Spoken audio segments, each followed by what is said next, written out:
Good evening and welcome to Austria. Charlie Bosco and Mike Langley with you live from the Olympia World Arena on the southern edge of Innsbruck city centre in the region of Tyrol.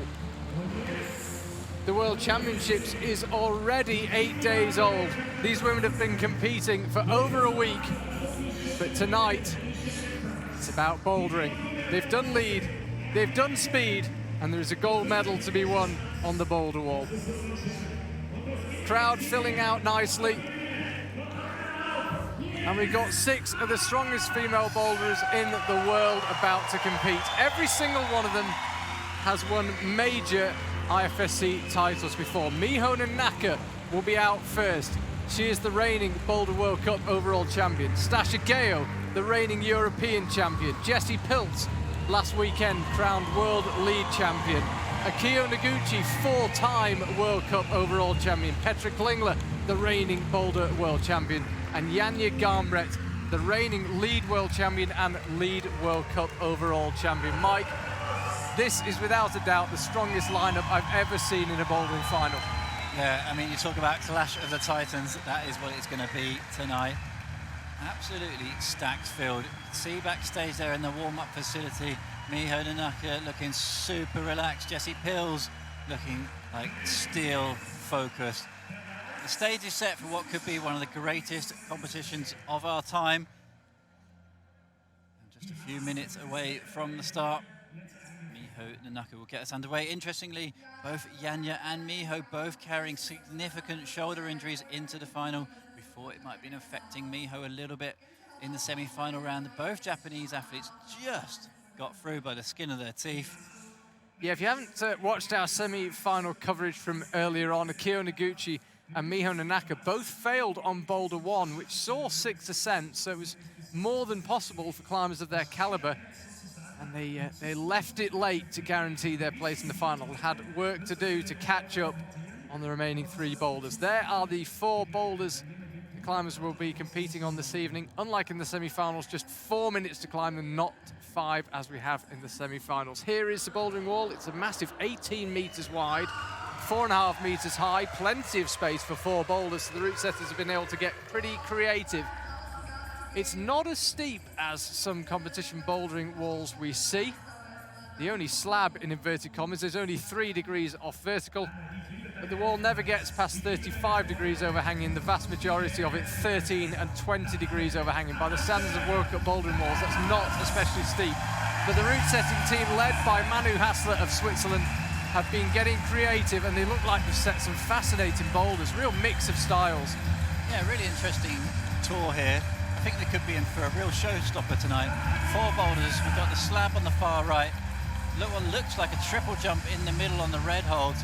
Some really classic power problem up the middle, and something super funky on pockets on the left-hand end. Really looking forward to getting this competition underway now. We're so close to the start. And interestingly, Charlie, we talked about the amount of medals a lot of these climbers have won. 5 out of the top 6 are actually in the top 6 in the combined as well. So a lot of these athletes we'll be seeing again on Sunday. Graphic there of boulder number 1 in the women's. This is a triple jump from the starting position on the right-hand side. Jump to the first red banana-y shaped hold, then you triple down, land a foot, 1, 2, 3 in the hands, and a hard sort of throw up to the yellow hold to finish. This is going to be a show-stopping start, I think. Yeah, and that yellow hole blocked off by a red triangular hole just to make it not quite as good as it could be. It was quite funny, actually. I was broadcasting the paraclimbing finals, the last 2 of 12 paraclimbing finals, and they finished just before 6:30. Meanwhile, Mike was down the front of the wall checking out the boulders, and I went down and said, right, talk me through them, Mike. And he said, okay, this one's a jump, this one's a bit complex, this one's powerful, this one's just weird. The one on the far left. Well, I hope I have a good read on a lot of boulders, and there was one on the far left I definitely had to get a second opinion on. Went and found the head route setter Manu has there, and yeah, a couple of methods possible, and it's going to be one of those boulders that just leaves a question mark to the athletes. That is a puzzle for them to solve, and there's a couple of methods, yeah, potentially 2 methods that the route setters talked about, but as we saw in the semi-final, athletes will always find another way. They've always got something in the tank just to kind of solve the puzzle in a different way. Never surprised by an athlete's method. We saw it on the women's number 4.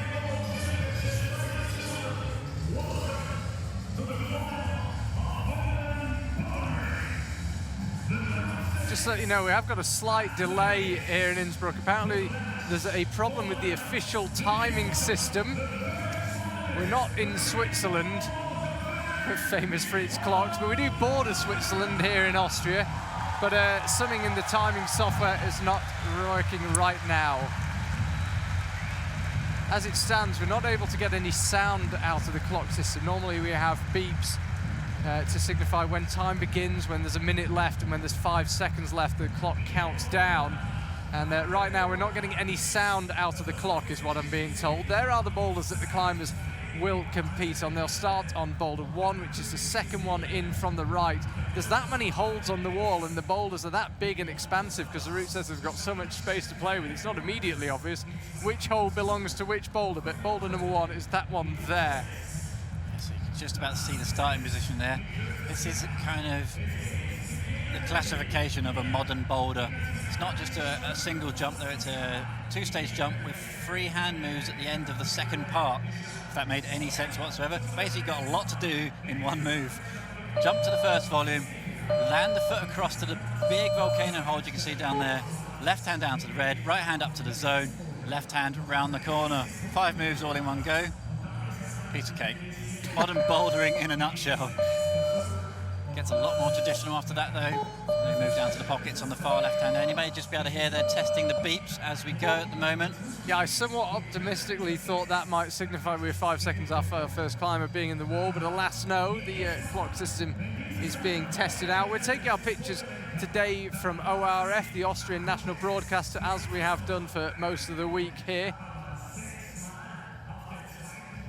There we can see the Olympia World filling up, people still making their way in through the doors. IFSC World Championship Bouldering Final will get underway as soon as this problem with the clock has been rectified. The beeps are actually super important from an athlete's perspective. They obviously can't see the clock when they're in the heat of the moment on the wall, so those 5 countdown beeps are so important. Yeah, we see it quite often where someone perhaps doesn't realise how little time they've got left, and they hear that beep and suddenly their movements change and they start rushing up the boulder. So the athletes do need it. There's also a beep to signify when there's a minute to go as well. There's Yuka Kobayashi, very successful Japanese climber turned coach on the left there. Waiting to see 2 of her athletes, Akio Noguchi and Miho Nanaka, in action. Overall World Cup champions both. If you're watching the IFSC for the first time, this is the World Championships. We have this event once every 2 years, and it's a standalone competition. We also have 6 or 7 IFSC Boulder World Cups, Lead World Cups, and Speed World Cups throughout the year. So we have an overall World Cup champion, and then every 2 years we crown a world champion. The reigning world champion in female bouldering is Petra Klingler. She is through to the final tonight, looking to retain her title. The way that Petra went through the semi-final round was really inspiring. It kind of brings back memories of Paris 2016. See how much it meant to her every single top, and she put in a really good fight. She was up there at the top of the stack with 3 tops for quite a long time. It's only until the penultimate climber, Janja Garnbret, came out with 3 as well. So Petra really in for a shout here tonight.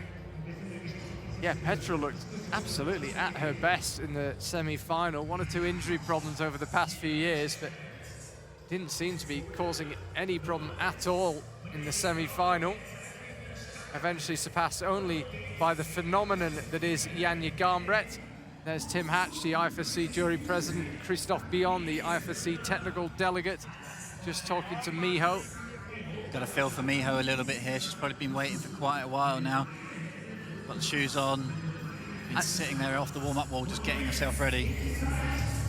Okay, we're about to get underway. The clock with the problem has been rectified. Miho Nanaka just had a couple of extra minutes to either get more psyched or more nervous. Let's see how she goes on this first boulder. How will that weight affect her? Miho Nanaka makes her way out. She has the opportunity to do something truly special. She won the overall World Cup title for 2018. She has the opportunity to add a World Championship tonight. She won the first World Cup of 7 this season and was second in the remaining 6.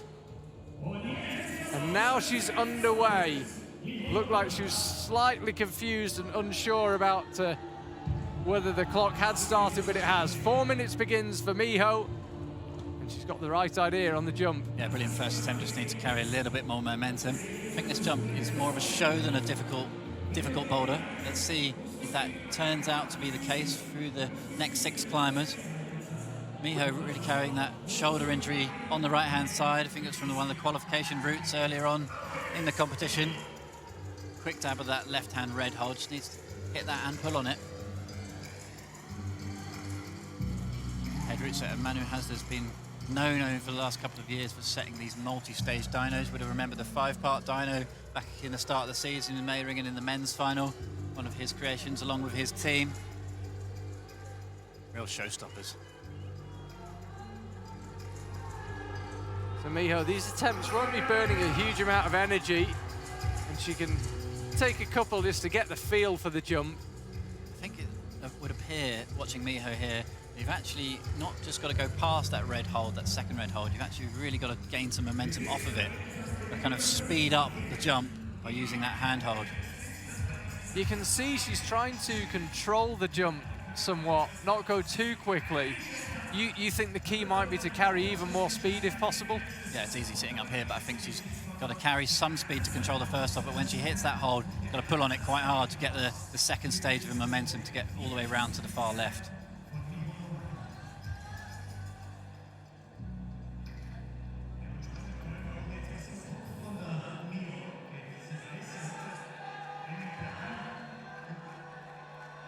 Better that time. First time she's hit the zone hold, didn't control it. Japanese team work a lot on these modern parkour style boulders. Back in the gyms in Tokyo.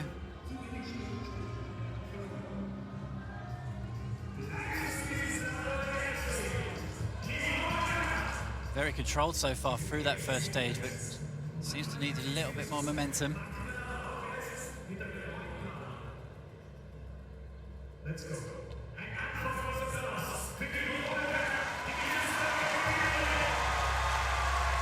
Crowd just lifts from Miho earlier. We saw it earlier on the semi-final. She asked the crowd to get behind her to get up the final boulder. Just missed the left foot there. Again, we talked about it a little bit in the semi-final. Where you look on these moves is so difficult. You can see her, she actually focuses on the first hold, then focuses seemingly on the yellow zone hold after the second stage of that move. She's only got 1 minute left. I think the route setters might have had in mind that this boulder would see quite a few tops, might burn up quite a few attempts, but as it is, Miho's still got work to do figuring out this sequence here. That's a bit more like it. Yeah, it's getting there with the free stage hand movements at the end of the boulder there. First time she's really gone 1, 2, 3. She was quite a long way away from the zone and the yellow hold around the corner, red hold around the corner, excuse me. She's asking for the clock on the right-hand side. She can't actually see it. Could be a technical issue here. Both clocks have gone off.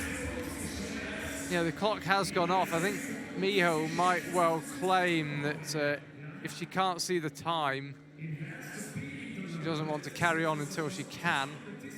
Yeah, what usually happens in this situation, the athlete will be told to walk off of the stage, pause the competition. That's a real shame.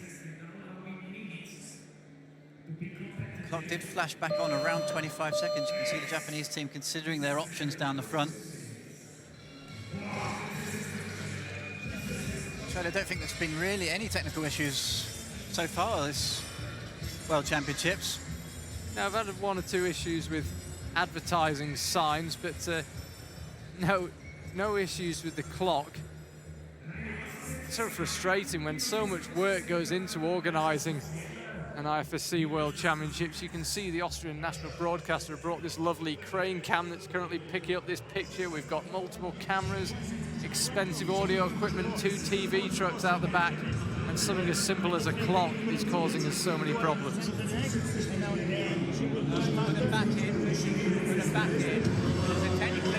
You want to be an IFSC technical delegate. That's Christoph Beyond closest to the camera. It's the IFSC technical delegate, and that's Tim Hatch, the jury president, that he's talking to. And they've somehow got to figure out what to do here without giving Miho a disadvantage or indeed an advantage.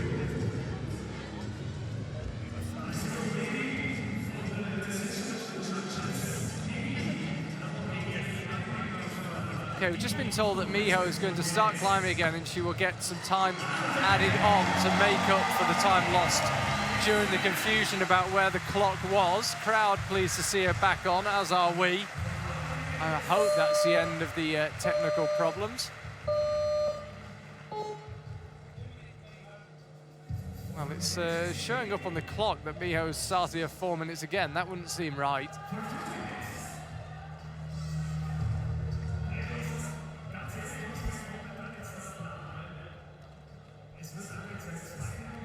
Okay, so I've just been told the clock is going to run from 4 to 2.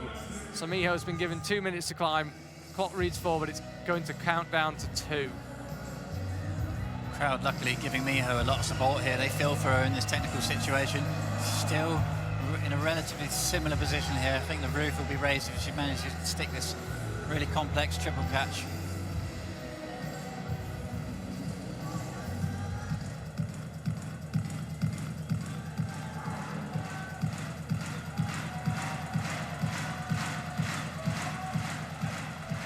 Really close that time. Did dab the left-hand side of that far red hold right around the corner there. Interesting there, look at that, he's got the rule book out. Checking through the rules to see what exactly the situation is. That's a well-prepared coach. So 48 seconds left now. Miho's getting closer and closer on that move without, I have to say, looking as if she's about to imminently do it. She's definitely making progress. Still work to be done for sure.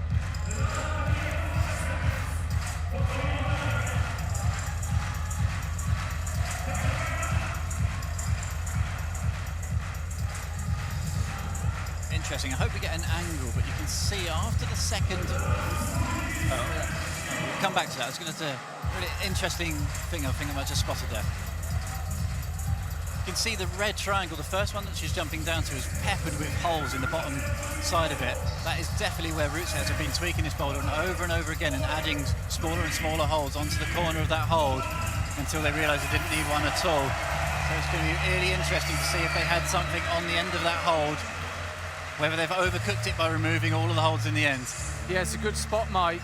That hole there that she slaps to the left hand, it's covered in screw holes, as you say.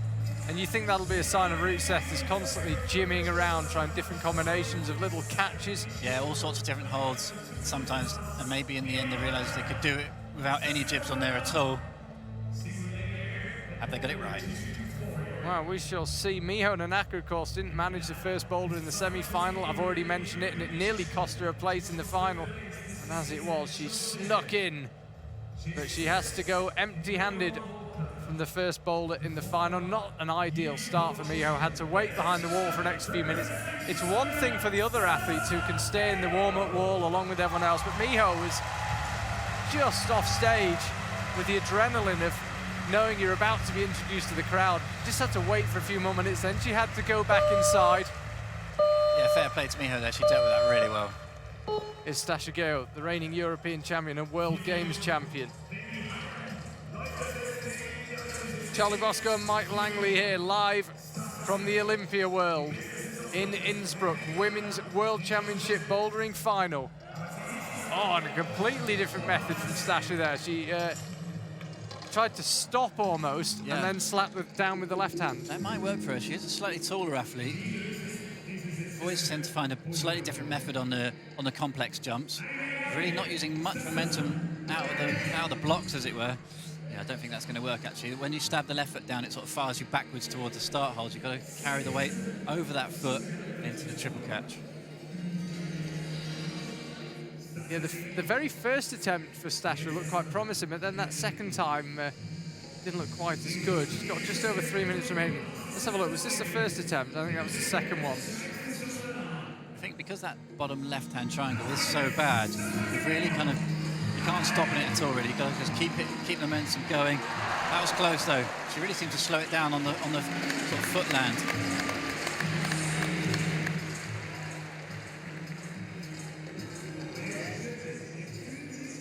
Still got to pull a bit of weight round the corner, though.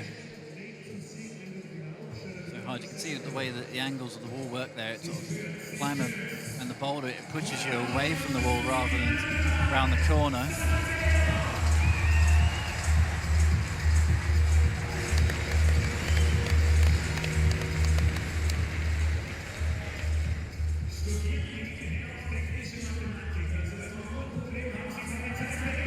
Yeah, she's definitely going for the full method, the 5-move jump, rather than trying to stop midway as she did on her first attempt. Now she makes it work. Stasha nails that. Up to the zone. There is a tiny foothold for her right foot there. You can't make it out, but there is something there for the foot, just a little nubbin to go off. Great work from Stasha there. That last move does look really hard. Like you say, Charlie, you've got to go off of the right little nubbin, as you described it. It's a little red screw-on. Really nice on the multi-stage dyno in the end. And you would have thought, now that she's done it once, a lot of times with these moves, you do it once, you can do it time and time again. I think she could be in for a top here for Stasha. Bruce has said that on that last move, really, you want to be double-handing the zone hold and going up to the top yellow hold with your right hand.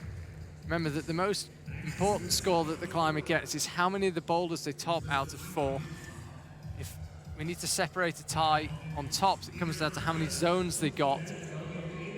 Still tied, it comes down to how many attempts the top took, and finally how many attempts the zones took. So Stasha will move ahead of Mio in the rankings already just by virtue of getting that zone hold, the hold that's midway up, clearly marked as zone. There you see the blue tape that she nearly got for a second time. No prizes for getting it for a second time. You need to convert it into a top. Really interesting here with Stasha. The pressure is really mounted now. She does pull on for another go. Stasha's dad slobber down there. Sticks it this time.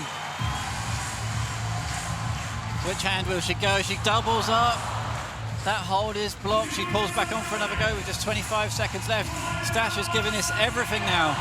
Straight back up. It's only 10 seconds ago that Stasha was here. She'll get her foot up onto that tiny foothold on the red volume, and she'll launch for the top, and she is almost rewarded. 10 seconds to go. This would have to be something incredibly special from here, and I think she knew that she was just out of time. Frustration for Stasha. If 4 minutes was 5, you think she might get that done. Oh, that was brutal. Did the move so many times in the end. It was just that top move. Got to try and go in control somehow to that finishing yellow hold. It's got to be some sort of heel hook on the left-hand side. The way she did this move time and time again was awesome.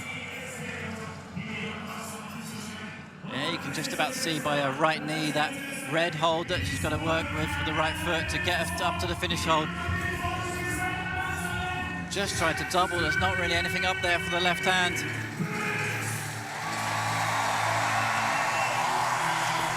Stasha putting her parents through the ringer watching that one.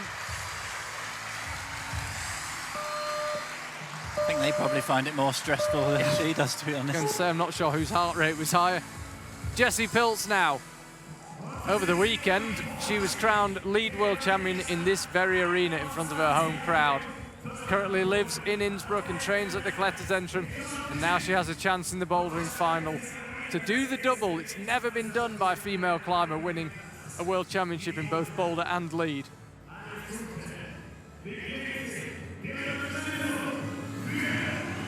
Sitting second currently in combined, Jessie Pilz. Austrian coaches there, Ellie Howard on the left.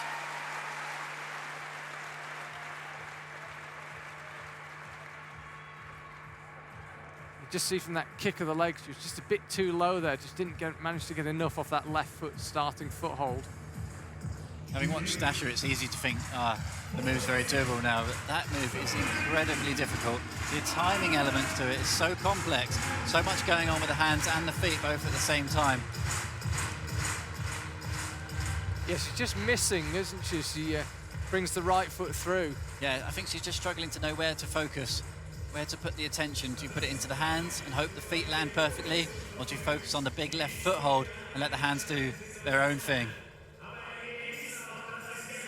See her really focusing down on the foothold. You saw with Stasha, as soon as she bounced off the first red hold, she was concentrating on the zone. Not got the swing going yet. 2:25 left for Jessie. Jessie has admitted in the past that she's not a huge fan of the dynos. Obviously, she's been training quite hard on them, though. Did well on the women's #1 jump in the semi-finals.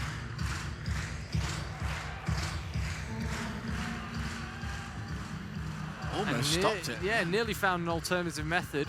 Looks like she's going to try and sort of jump into a full, how to describe that, sort of really a full body bridge between the foothold and just palming down on the right hand on the first red hold. Can't help thinking, had she managed to make that work, I'm not sure she would then have been able to move from that position. Yeah. Looks like she's trying to do that though. She made no attempt to commit the hands out left there. I'd happily be wrong on this, but I don't think the measurements quite add up for that move.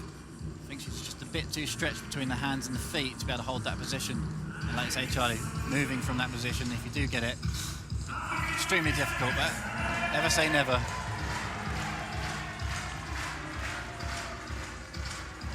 It's definitely what she's trying to do. Seems to be pivoting as soon as she hits that bottom left-hand foothold. See the chalk build up there.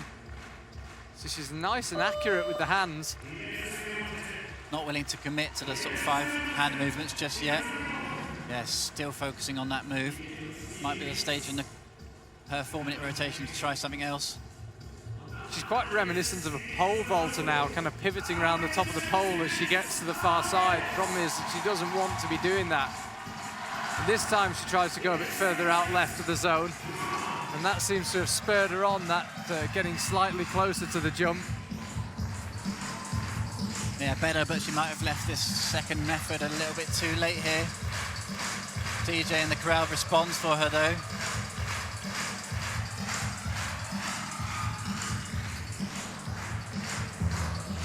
It's getting towards the zone, but it's quite far off from sticking the move at the moment. Just 8 seconds left. 5 seconds, this is going to be it. It's going to be out of time. No zone for Jessie Pills. So Stashigeo latching that zone on what was her 5th attempt is looking increasingly impressive now. Half the climbers attempted this first boulder. Sasha the only one to claim a zone. And as Jessie made her way off the mat there, just shook her head as if to say, don't know which method I should have been trying there.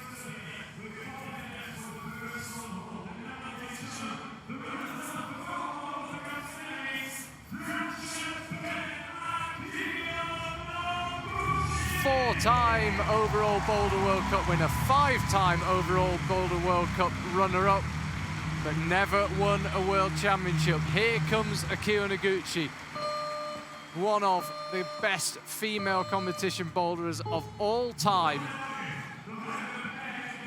Akio traditionally on the jumps has been someone who usually gets them done but takes a number of attempts. She's amazing at making progress on these boulders. Yeah, she's got an almost analytical, mathematical style of just figuring it out, attempt after attempt. It's very rare that you see her have a good attempt followed up by a bad one. It seems that each attempt just gets better and better and better. Long way short that time. She's picked up a silver medal in the World Championship. That was back in 2007, 11 years ago. 11 years later, here she is gunning for a gold. And she also picked up 2 bronze in 2016 and 2014, the 2 most recent World Championships before Innsbruck 2018. And this is exactly what I mean. That first attempt, she wasn't really close to landing it. That time a bit closer. You can imagine this third one, further progress made. Seen Akio throughout the season. Just watch the backswing on the leg. She seems to quite aggressively swing it back, but then doesn't use that much momentum going forward with it.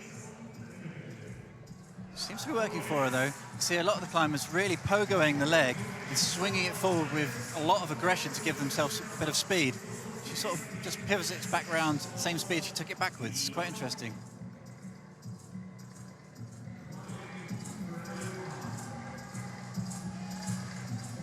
Two minutes 25 left. Third go for Akio. She actually seems to be kicking off the wall on the backswing. Helping her pivot round on the starting right foot, get the momentum across.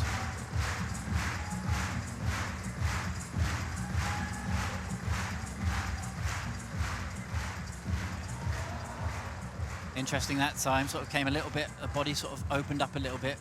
Didn't go down to the left-hand red hold. She really is improving on every go though, like Charlie said.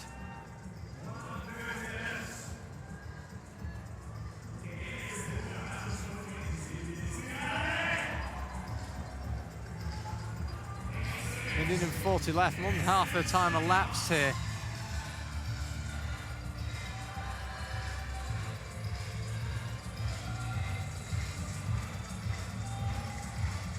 I think the top move off the zone to the top is the kind that would really suit Akio. She's such a precise and clever climber, that kind of awkward body position and then a big slap for the top. I think she'd be able to do it if she can reach the zone.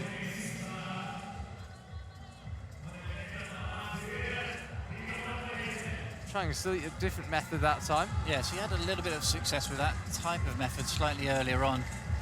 Kind of preferring just to keep going upwards rather than dropping down with the left hand. She's using a fierce amount of effort through the arms off of the start hold. You can see her really pulling hard on the start hold.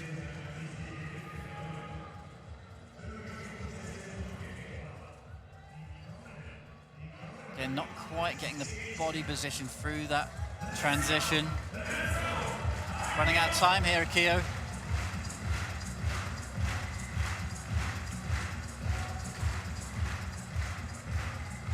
Feels like there's an element of indecision here from Akio, as if she's just not 100% exactly how she wants to finish the swing.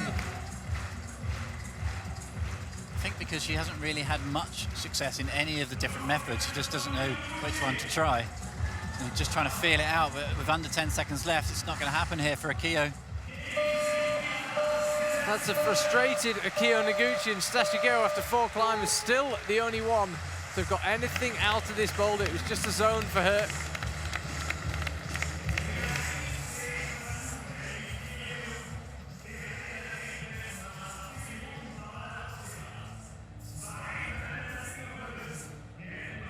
So there we can see it, number of tops is on the left, nobody's got a top yet, number of zones in the yellow square to the right, and the number of attempts to top and number of attempts to zone, and progress is how many of the boulders those climbers have competed on. Stasha, Miho, Jessie and Akio have all attempted the first boulder. Petra Klingler, the reigning world champion from Paris in 2016, now out onto the stage. Mike, as you and I were disappearing for a thoroughly enjoyable late lunch in Innsbruck city centre, we saw Petra in the car park, looked in great spirits, delighted to be in the final. Yeah, she's just a great person to be around. Her energy just rubs off on everybody you see.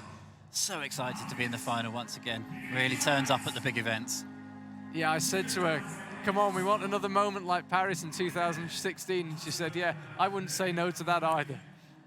She'd love to retain her title.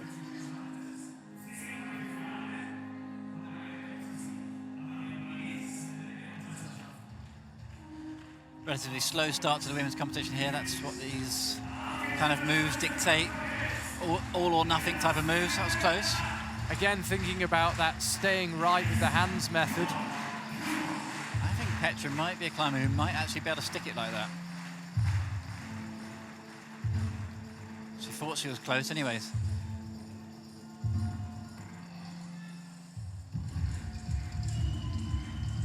Lining it up again.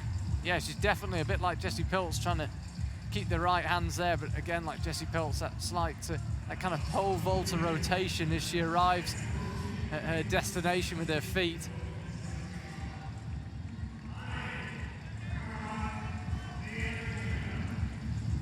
She's really rotating back round to the right at the moment. Missed the foothold a couple of times, lucky not to wreck herself on that massive volcano at the bottom of the wall there. Asked the crowd for a bit of support. We haven't seen anyone make a dent on this boulder since Stashigeo, and again, she is close, keeping the right hands over. I'm with you, Mike. Very easy for us to say sitting up here in the commentary box, but I'm not convinced that even if you could keep the left foot on, that you'd then be in a very good position to move on from there, if you keep your right hands over. This is a tricky stage now. Petra's got half her time gone already. She feels like she's getting relatively close to doing it as a single double dyno rather than the sort of double triple. Be interesting to see if she keeps trying that method. Oh, hit the hold quite hard that time. It's such a short period of time, 4 minutes, and you've got to figure out, is my method right? So you've got to have a few methods at it, a few goes at your method, see if you're doing it right. If not, make a new decision, or do you stick with it and just keep working on what feels right to you? It's so little time to make all those decisions and then execute them. Yeah, I think she had a good 2 minutes trying at the first method. Now she's completely switched into the multi-stage dyno method. We've got to come up with a better name for these jumps, haven't we? The whole industry needs to put their heads together here. Double catches, triple catches, 5-way catches. There's Stasha doing a Rubik's Cube. Incredibly academic Stasha. She once tried to explain to me what exactly it is she's studying right now. And I was none the wiser after 5 minutes, but that's a reflection on me, not her. Incredibly cerebral climber, and you can see her backstage, headphones on, Rubik's Cube out. Tries to ignore the fact that, as it stands, she's leading the World Championship final.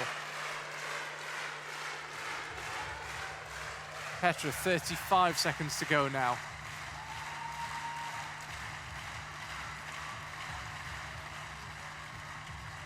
She's getting closer, but she's very, very short on time on here. I think one decent effort remaining to try and get the zone at least. Yeah, I think realistically this will be an attempt just on the zone. She's got 15 seconds left. Almost certainly won't have time to top the boulder. So she says to the crowd as well, well, I don't know how you do that one. So Stasha's zone, still the only score that's been registered on this boulder.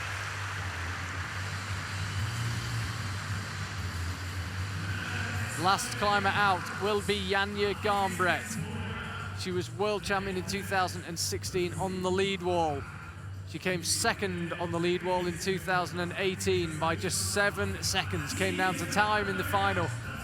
But she really wants this bouldering title. She's been training hard for Boulder, and especially after the disappointment of the lead, she is gunning for glory. Top in the qualifying round, top in the semi-finals. Most people's favourite to win here, but this is proving a very strange boulder. Janja Garnbret traditionally very, very good at these timing jumps. Let's see what she can do. You can see some strapping on her right shoulder there in the last boulder in Munich.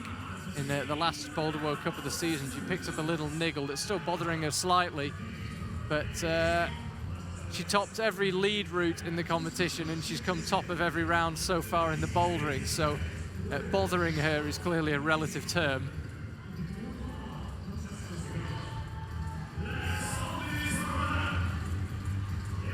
Here she goes. She's already had one attempt. This is attempt number 2 for Janja. 30 seconds elapsed. Oh, and that is perfect timing from Janja Garnbret. That was like the hands on a clock ticking, all the cogs whirring perfectly. The timing was immaculate. 45 seconds elapsed, and she had a stab at the top but couldn't quite land it. Crowd know they're watching a truly great climber here, and they're beginning to respond. Look at this. So many movements to coordinate there. Absolutely perfect. Uses the hips and the center of gravity just to flick across from the first volume. Takes the momentum all the way through to the 1-2-3 catch, and that top hole, she just read it wrong. Janja Garnbret just needs to have a rethink about that top move. That's what we saw Stasha doing as well. Oh, so easy for Janja, that move. She's on a different planet with that jump. Janja lining it up, 2.5 minutes to go. She's found the top. Janja Garnbret, top of the qualifying round, top of the semi-final, top of Boulder 1, the only climber to manage that. And already she's made a statement in this final. That is how you do it. Janja Garnbret, look how much it means to her. She has just put herself way out the head. Quick top for Janja Garnbret. Look at this timing, 1, 2, 3, 4, 5. Such a cool move, and the way Janja did it, and the way she did this last move, I didn't think this was going to be possible. She jumped up to the bad bit of the hold. How on earth she stuck that was unreal. Just has the little additional jib for the left hand on the top. Perfect work there from Janja Garnbret. Mike, it's just incredible.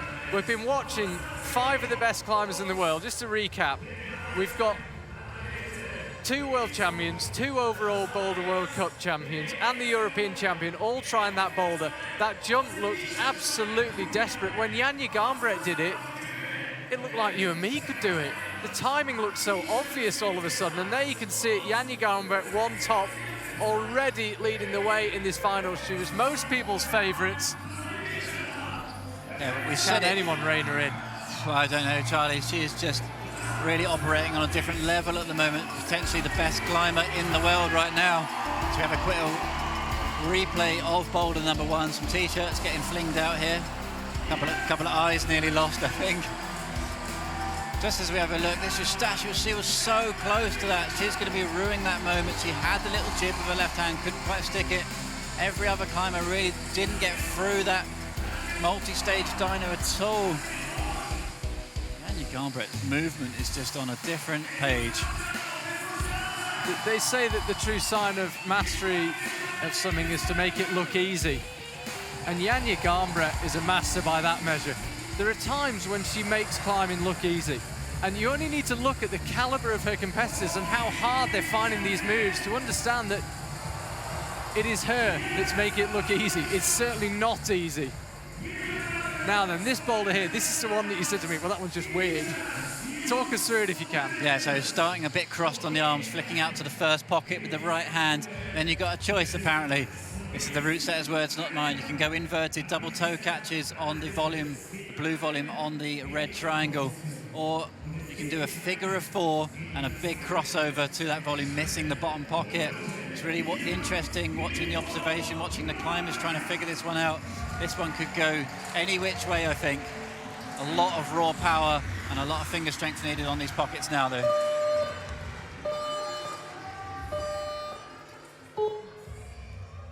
So she will start right hand down low, left hand up high, lower volume down and left, and a little pop to the first of the pockets. Then we'll start to see what methods are going to develop.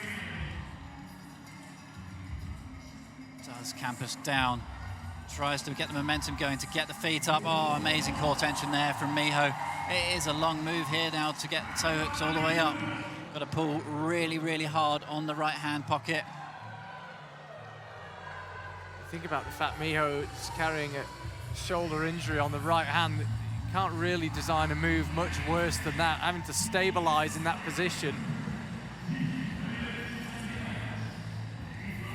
It's really interesting, actually. She looked really super stretched out to try and get the toe hooks. And I don't think that's necessarily an issue with the length of distance between the two holds. Sometimes it's a arm positioning thing where she had her right arm pretty straight. I think she's got to really reel it in to get the toes up.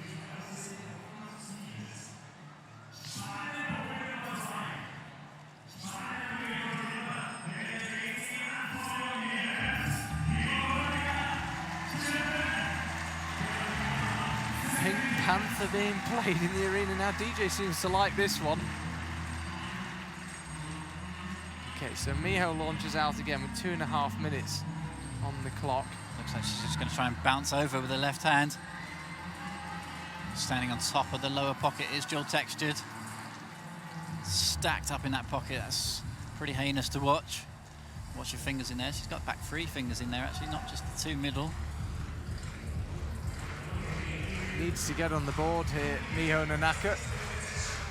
She obviously felt like the invert method she was quite far away from.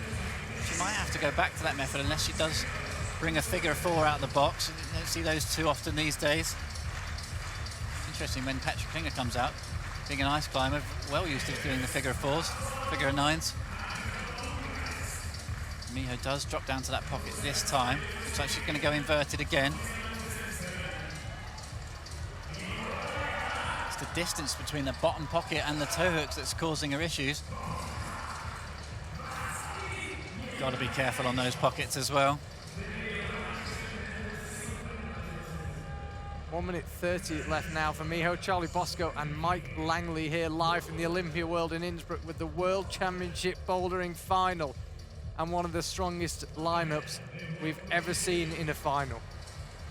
Miho Nanaka currently having a bit of a rethink. 1 minute 15 left. Unlike the semi-finals, the climbers do get a bit more of a rest in between boulders, so she can afford to be a little more carefree with her energy, knowing that she's going to get probably 20 or so minutes back behind the wall to regather her thoughts and get a bit of energy back and take some fluids on board. Goes back 3 fingers into that right hand pocket again. Now goes into the invert. So close that time to kick in the left foot on. Might have been the right foot, actually. Hard to tell when you're upside down.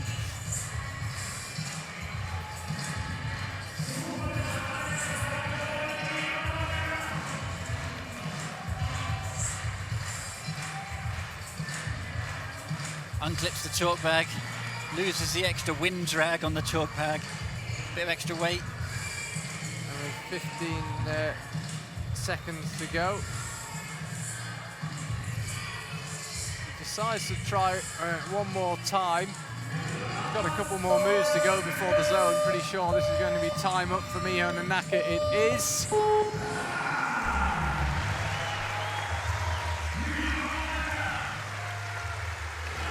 So, still waiting to record a zone or a top Miho. Already looking like an extremely tough set of boulders. So much going on with that move, so complicated.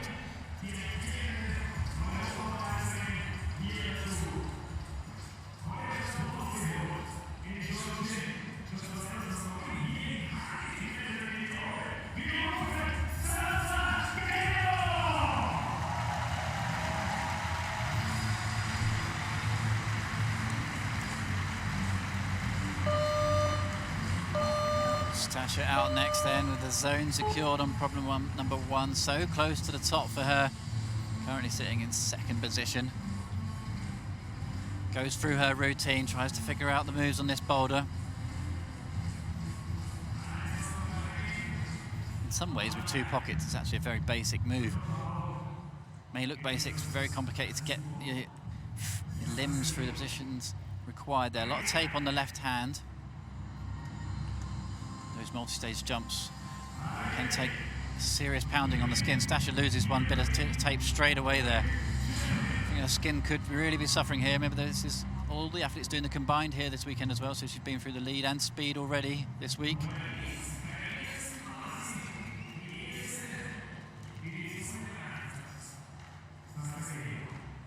There's a replay of it.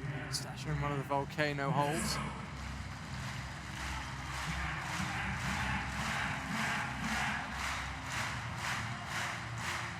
3 minutes to go now for Stasha of her 4.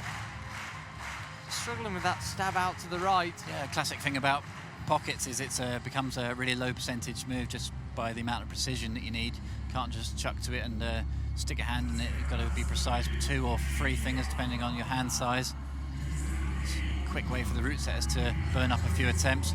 Stasha going back in for the tape again here. She might actually be bleeding on that left-hand side. Competitors are not allowed to bleed on the holds, cause a technical incident. Blood coming out the elbows there as well. Body on the line once again for Stasha.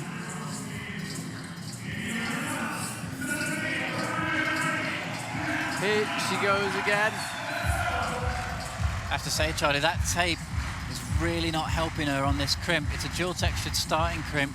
You're going to need as much friction on that crimp as possible. And you can see as soon as she's hitting the pocket, the left hand is actually ripping off that start hold. Skin is causing her a lot of problems here. It'd be a real shame.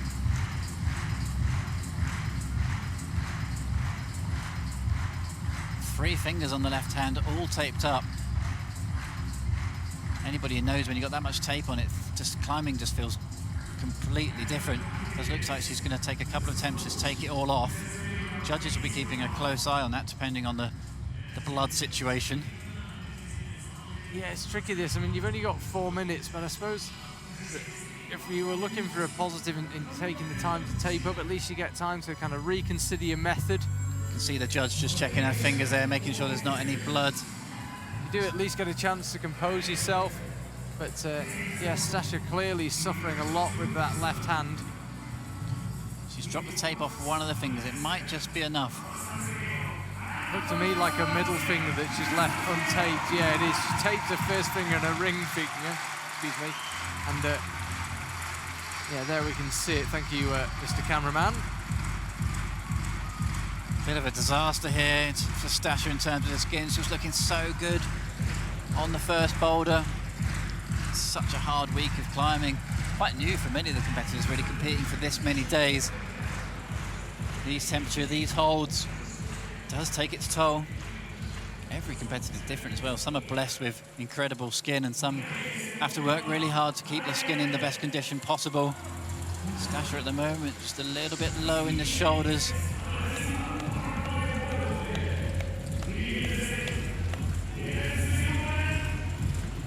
Goes again with that right hand. No, nothing there for Stasher. Disappointment. Skin causing her all sorts of problems.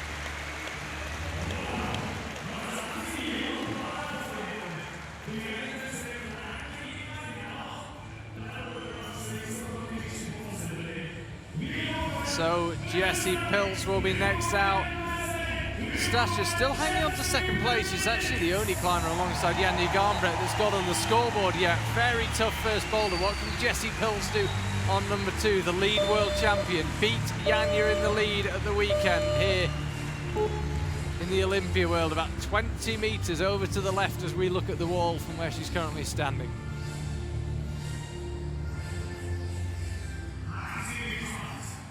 Let's see what Jessie makes of this first move then.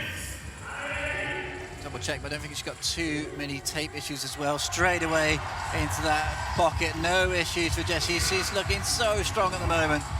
Looks like she might drop into a figure of 4, potentially doesn't, goes inverted instead. Can she stretch the foot up now into the toe hooks? Toe hooks are quite a way off to the side. Jessie going fully inverted now into a figure 4 round the wrong way potentially.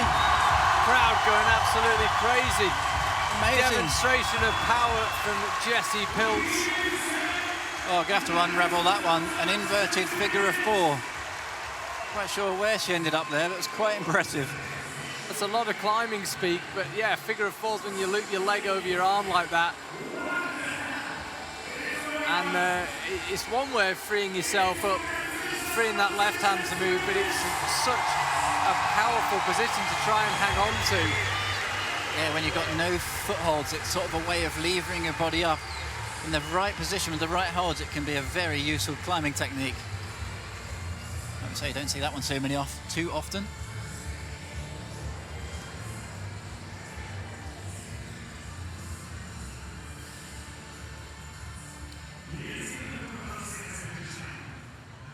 So Jessie composing herself again now. 4 minutes doesn't feel long. You try a boulder problem that's absolutely your limit and then pull back on 30 seconds later and repeat that process for 4 minutes. You'll get some idea of how much effort's going in here. Jessie's looking really strong in this first move. I think she might have another go at this figure of 4 method. I thought she might go into figure 4 from this position. So actually it looks like she might spin it all around again. Such a complicated, I'm not sure if I've ever seen a move like that. And then pulling on the wrist. This is amazing from Jessie Pilz. Pop it up with the left hand, trying again. So contorted, it is cringeworthy watching that. Finger strength there is unreal. Not only is she figure 4ing, but then she's pulling on her own wrist to get a bit of extra height. What a move. We've seen in the lead climbing this year, Jessie Pilz's endurance and outright power have really come on this year, and she's needing every bit of that improvement. Coach is not happy down in the front. High standards.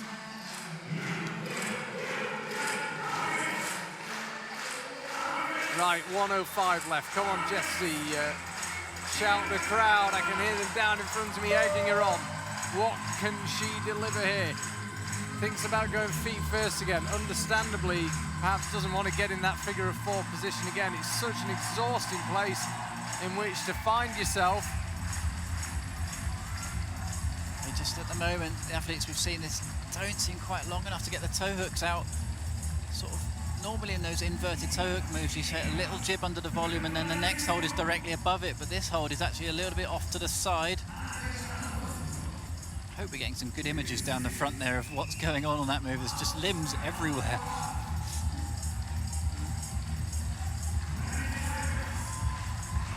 ORF, the Austrian national broadcaster, providing us with our pictures today. Will Jessie try something completely different here? Will she just try and lunge through with the left hand? She will. Well, she found 3 different methods of touching that blue volume. but none allowed her to stay there. So she will head back in. Saw Miho trying that a couple of times. She was relatively close to that. Carrying a lot of momentum though. Shaking her head, couldn't really find anything on that boulder. Here comes Akio Noguchi. Legend of the game. What can she find? Is there another method? Is there another way that we haven't yet spotted?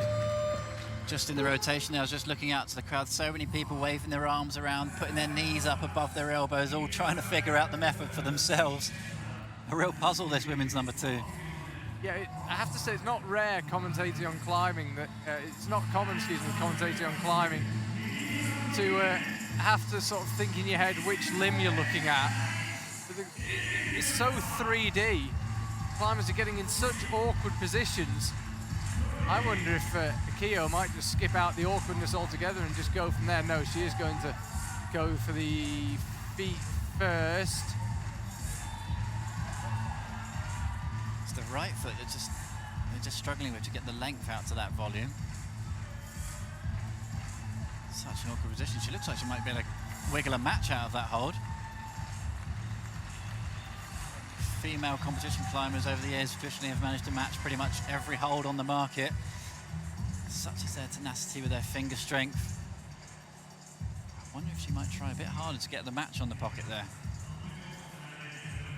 Yeah, if a climber with the reach of Akio can't make that feet first method go, I wonder if she might investigate other ways of doing this. She's got 2 minutes 40 left, Akio Noguchi, on this boulder.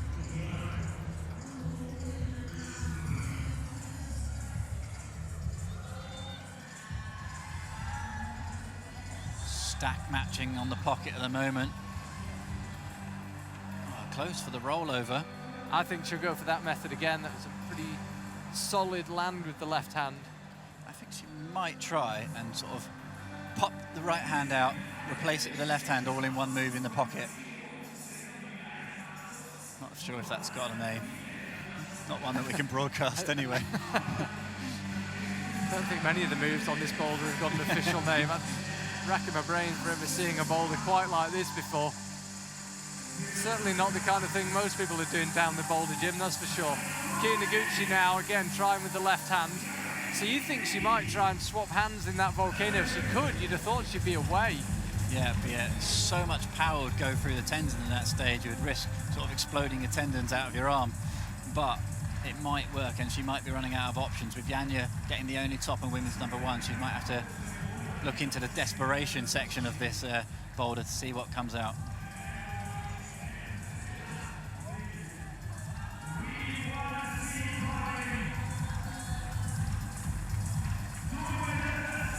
So what will Akio go for here? No sign of the hand swap. She's going to go with the left hand again. Close. She is not far off. I think the hand swap's not working at the moment because she's not really got anything to stand on properly with the right foot. Just an edge of a dual textured pocket. Yeah, it looks from the camera angle straight on that she could put her toe into that volcano hole, but the wall's just that steep and that it's facing downwards to such a degree that it's not really any use if you put your toe inside. It just falls straight out. 40 seconds now.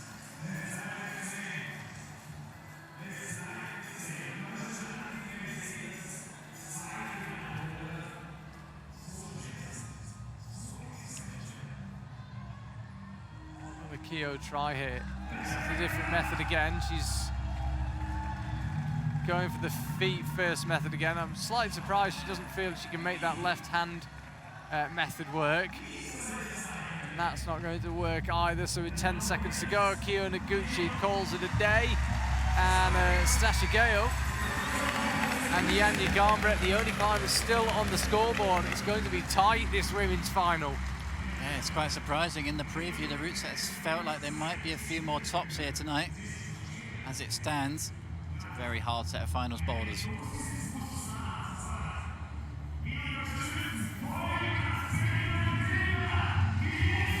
Here comes the reigning world champion, 1 hour from now, will she still be able to say that? We will find out shortly. Petra Klingler is onto the stage in Innsbruck. She's got 4 minutes left to find a way on this incredibly difficult, complicated, physical women's two.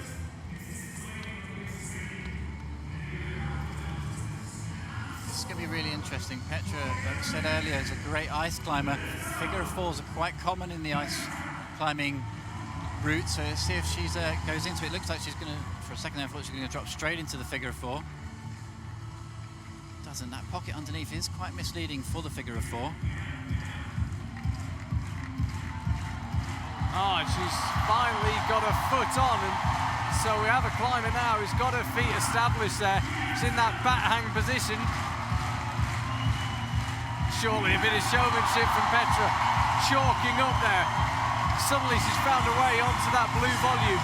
The crowd are really beginning to respond now. This is amazing for Petra Klingler. First attempt, stabs out towards the zone and can't quite land it. That was awesome from Petra.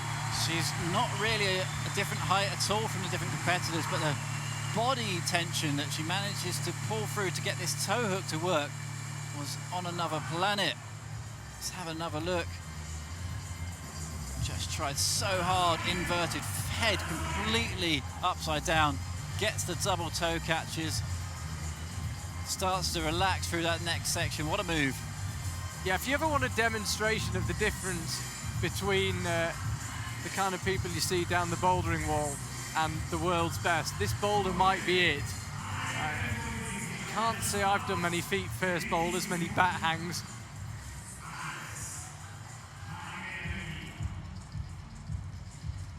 Fascinating boulder. This is sort of a boulder that requires so much overall body strength, not just arms and shoulders.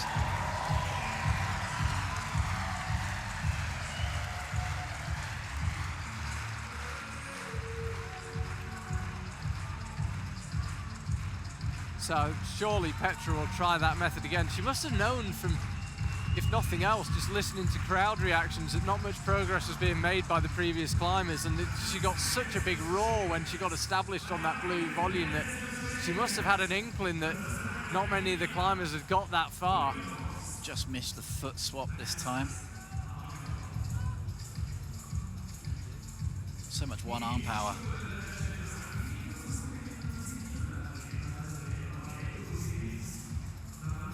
After Petra Klingler's only Janja Garnbret to come. She's the only climber to top the first boulder.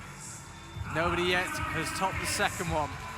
Petra looked pretty close to at least getting a zone though. Catches the pocket a little bit short, but manages to adjust. Can she get the foot swap clean this time? Does. Now she's going to have to fight again to get those toe hooks established. So much physical effort goes in there. You can see how hard she's pulling on the right arm to gain the height. Incredible from Petra Klingler, so strong. You can see the zone hold there. That yellow scrum on the right-hand end of the volume, and Petra once again has a good slap up towards it, but can't quite stay there. With 25 seconds to go, I don't think she'll try again. I'm just looking down at the mats. No, she's not going to have another go. Valiant effort from Petra Klingler, sadly. Gets no better score than the climbers that didn't manage to do that move. Such is the cruelty of competition bouldering. Yeah, I was just about to say, not even a zone for all of that effort. Was the method that route setters suggested would work. The left heel, 2 hands on the blue fiberglass.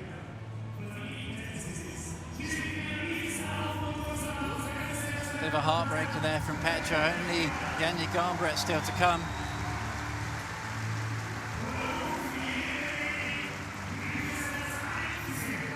Look of just disappointment, frustration from Petra Klingler. Well, Janja Garnbret's about to make her way onto the stage. She has a habit of making the seemingly impossible look seemingly easy. She's really going to have to pull a rabbit out of the hat on this one though. 5 of the world's best competition boulderers have been almost completely stumped by it. Can Janja find a way?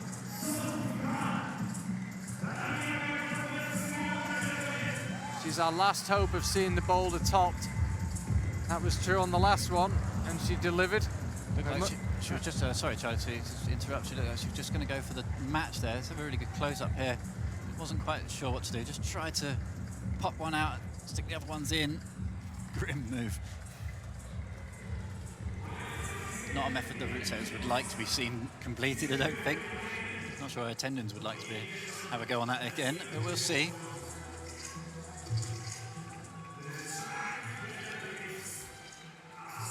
Yeah, pretty sure she's not going for that finger swap method again. Oh, the ability to swing your feet above your head like that and out to the side is really impressive. And now she's got both hands on that top volcano, and it's getting her much closer. It means that that right foot can get pretty solid. The tricky bit will be slowly releasing her weight. No problem at all for Janja, it turns out. Needs to get herself upright. Does the zone beckon? She'd be the first climber to get any score whatsoever out of this boulder, despite two superb efforts from Petra Klingler. There's the zone hold. Janja Garnbret somehow missed it and was able to come back. I don't know how she stayed on that blue volume. She will have learned a bit about the hold from that attempt. Now she's got the zone. Janja Garnbret's got a zone on the boulder that nobody else could get anywhere near. She rocks onto the blue hold and she's so frustrated with herself. No, everybody's head in their hands. Janja Garnbret was an incredible effort. The way she was fighting from the very beginning of that boulder was exhausting to watch. Thought she might have had it, was working her way up to the penultimate hold and just slipped off. Janja Garnbret was very wise to sit down on the mat now and run that clock right down to a final 40, 50 seconds. Give ourselves the best rest possible for a final attempt. Make a prediction, Mike. Think she'll get it done? Absolutely. I agree. It was amazing when she stabbed out with this right hand, missed it, and somehow stayed on the wall. She's jumping straight back on for another go, though. Janja Garnbret obviously not feeling the burn of this boulder at all. She's so fit in the lead as well. This move here has taken her quite a few attempts. It did on her previous go as well, just getting a foot established there. She gets the right foot up, swaps it for the left, and that frees the right foot up for the next part of the move. Agonising to watch that move. Some blood on Janja's left hand. I wonder if the judges are going to make any comment about that. It's just shown on the big screen. Yeah, I don't think they will, because she's the final climber on the boulder. Yeah, it was on the big screen. They're obviously not too concerned. Yeah, it's absolutely right about her being the last climber, but she'll be on the next boulder too, and surely if the rules apply to one climber, they apply to them all. We'll see. They don't seem too bothered about it now. Agonising again. Just looks so exhausting getting your feet up there. Saps the core strength away so quickly, those invert moves. So Janja Garnbret registers the zone. I have to say, I'm surprised she didn't get that one done. Maybe perhaps even a loss of concentration just on that top section. I think she thought she might just cruise it from once she was on the zone. Looked as if she just lost her body tension slightly as she tried to rock up. So there you can see one top, two zones for Janja Garnbret. Nobody else has got a top, and only Stasha Geo has a zone. This final remains anyone's. Absolutely brutal all the way up until the end of that second boulder. No top on the second, so close for Janja Garnbret. Slightly overcooked that one, but that's the game. Such a fine line between success and failure. So we move on to boulder 3. It's over on the far right-hand side of the wall. We'll have a little 3D model of it for you in a second. That was Stasha Geo saying that she wasn't bleeding. This was Jessie Piltz with a figure of 4.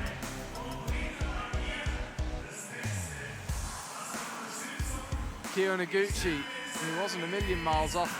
Petra Klingler, who got very close to a zone. Janja Garnbret with some bleeding on her left hand. That was when she latched the zone. think that bleeding for Janja won't actually be too much of a problem. I think it's blood coming out the side of the fingernail rather than the actual fingertip itself. Can be quite common with really dry skin. Nails get ripped back a little bit, especially when crimping, a bit of blood comes out, but that should dry up, no worries. Stuff a bit of chalk in there. This is boulder number 3. A lot of these dual texture holes, on these blue and white holes, the white bit has no texture, the blue bit does. So anywhere you see a white hole, pretty much no friction at all on there. Crowd being employed pretty effectively by the local MC to welcome Miho Nanaka onto the stage. I can see her in the doorway, ready to make her way on. Just waiting until the crowd are at fever pitch.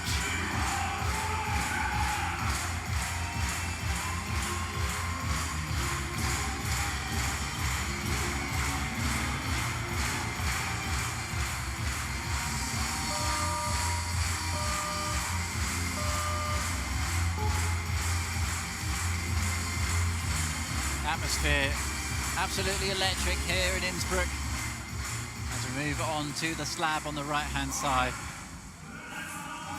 A bit more traditional in terms of climbing movement, I think, after women's number 2. Palm down and a toe catch for the right foot. Quick move. Good first attempt up to the zone. First move is to the zone.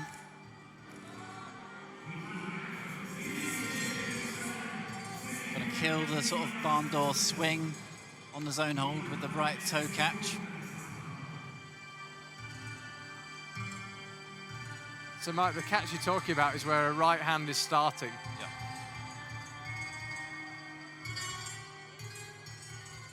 Toe catch moves these days, so common. Trying to do it slowly, Miho. Oh, that was close. Yeah, it looks possible slowly. Sort of like a one-arm mantle at that stage.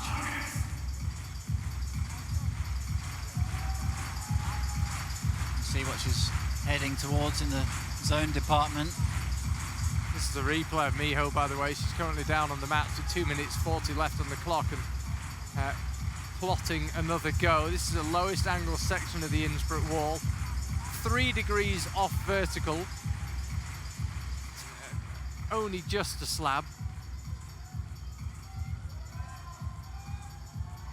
Oh, holds it without the toe catch. That was brilliant from Miho. So much strength through the left-hand side of her body, through the ribs, through the back. Controls the zone nicely now. Can start fighting on the second half of the boulder. Big rock over now on the left foot. Up to what is basically a non-existent little thumb catch up high by the yellow sign there.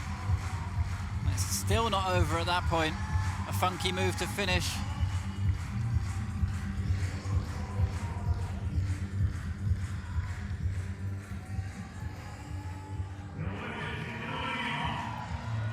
Into the thumb press now. Miho Nanaka's underway on the scoreboard. She's got her zone registered now. As you can see, she's currently holding it with her right hand. Decides to come back down and chalk up.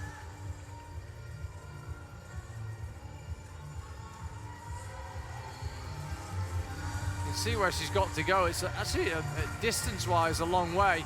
It's a good hold she's going for on the top there. If she can get herself in the right position to launch for it, get herself up there stably. As long as she gets one good hand on that top hole, she should be okay. First things first, though. It's really tricky. She's in a very comfortable position, which is hard to leave.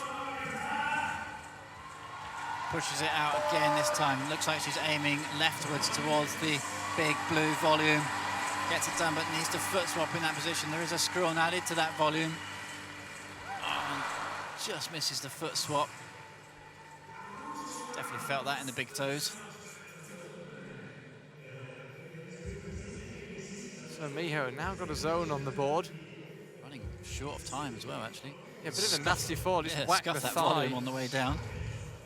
Just looking. Another bit of skin lost. Add that to the collection. Yeah, they've extracted their pound of flesh, the route setters here in Innsbruck.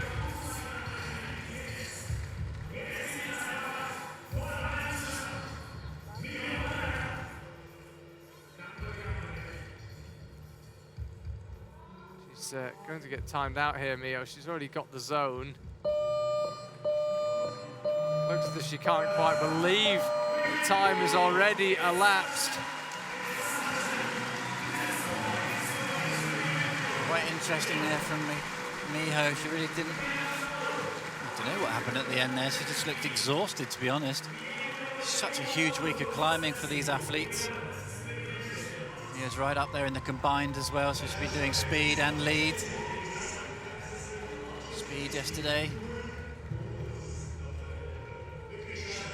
Looking pretty handy on the speed wall as well, it should be added.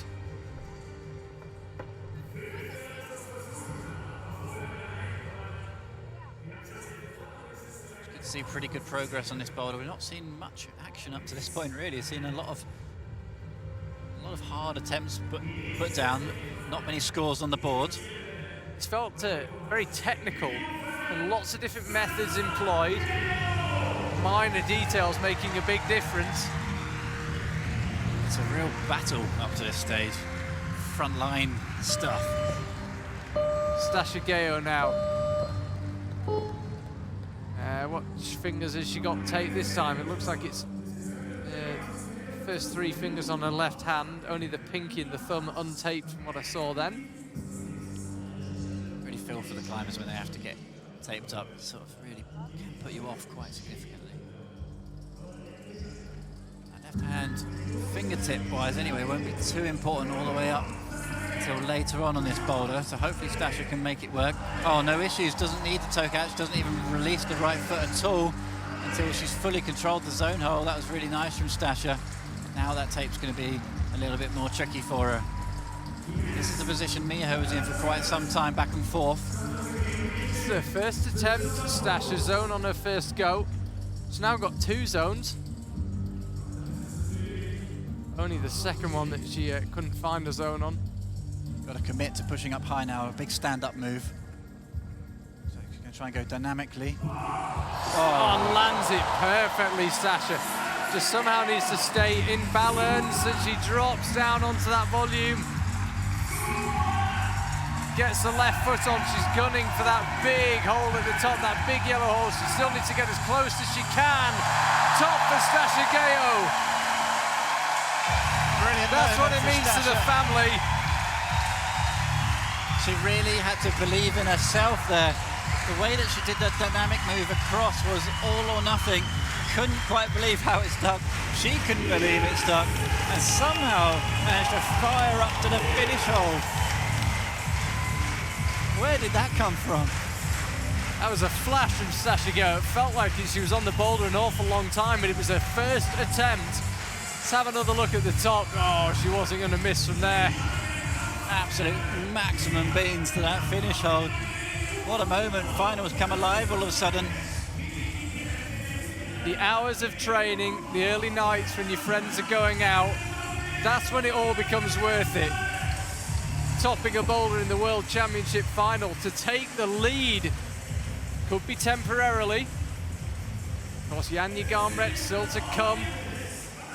Jessie Pilz, Akio Noguchi and Petra Klingel still to come as well on this boulder, but Stasha Geo 1 top and 2 zones. Great to see the family going wild there. Brilliant moment from Stasha Geo. It feels like this final was just ignited. It just needed that spark. On the first boulder, we had Janja Garmret finding a top. We almost had her finding a top on the second boulder. And yeah, it feels like suddenly the kerosene has been lit. Yeah, she did the first move really well as well. Very impressive the way that she just mantled up on the left arm. It's all eyes on Jessie Pilz now. Everyone's got to dial it back a little bit. Moving on to the next athlete.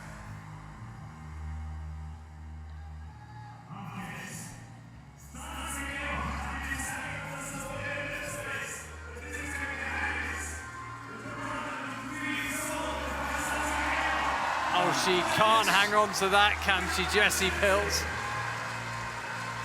That's a classic move.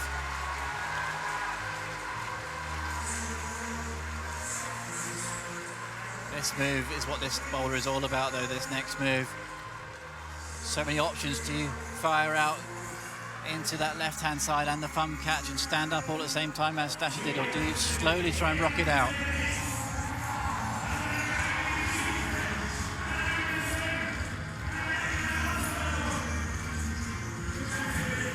I still can't get over the angle that Jessie Pilz's body got to, and she managed to hold on.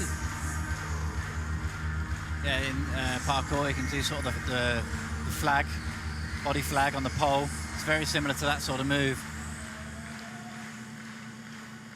Jessie now eyeing up this next move, a bit like Stasha. Take your time. You can find quite a comfortable position when you're holding that zone. You don't need to commit quickly. Tried to go with both hands over to the left.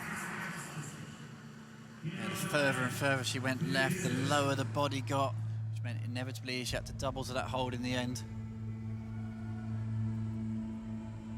She is already a world champion. 2018 here in Innsbruck. Jessie Pilz, that was in the lead. Said it before, no female climber in history has ever won the World Championship in lead and boulder.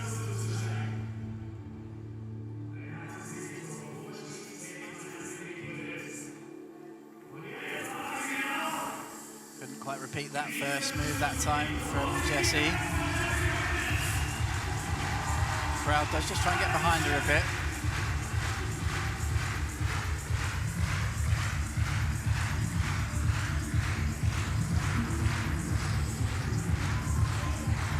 Oh, how she manages to hold that for a second time.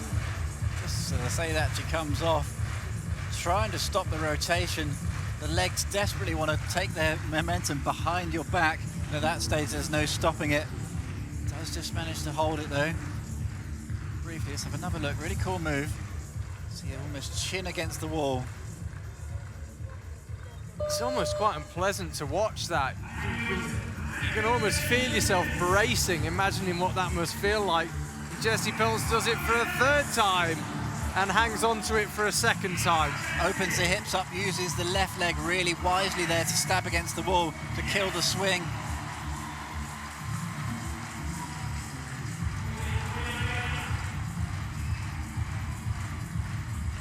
Now she's got plenty of time to set herself up. She's got 30 seconds. What's the method going to be here? She's only got eyes for that left-hand hold. Doesn't seem to be ignoring the one above and right, and tries to jump out left. Just tried to jump for it. The holds above would dictate that's not an intended method, but Jessie Pilz pulls on again with 10 seconds to go. Well, she might just about have time. I thought this was maybe the definition of optimism. Leaps out to the left and is timed out. Jessie Pilz, so she got a zone. That was on her first attempt. Kia Noguchi up next on this one. Akio yet to get off the mark.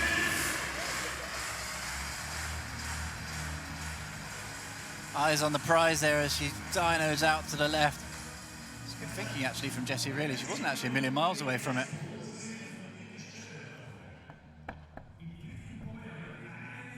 So there we see it. Stasha Geo leading the way. Janja Garnbret, Jessie Pilz, Miho Nanaka, Petra Klingler, Akio Noguchi as it stands. Petra Klingler leading Akio in 5th from 6th, only on count back to the previous round.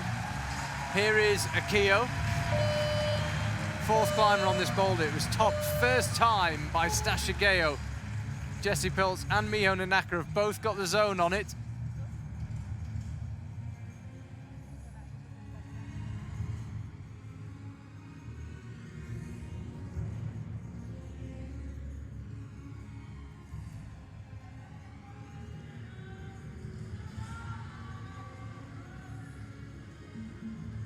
Akio just finds the right body position to get started in.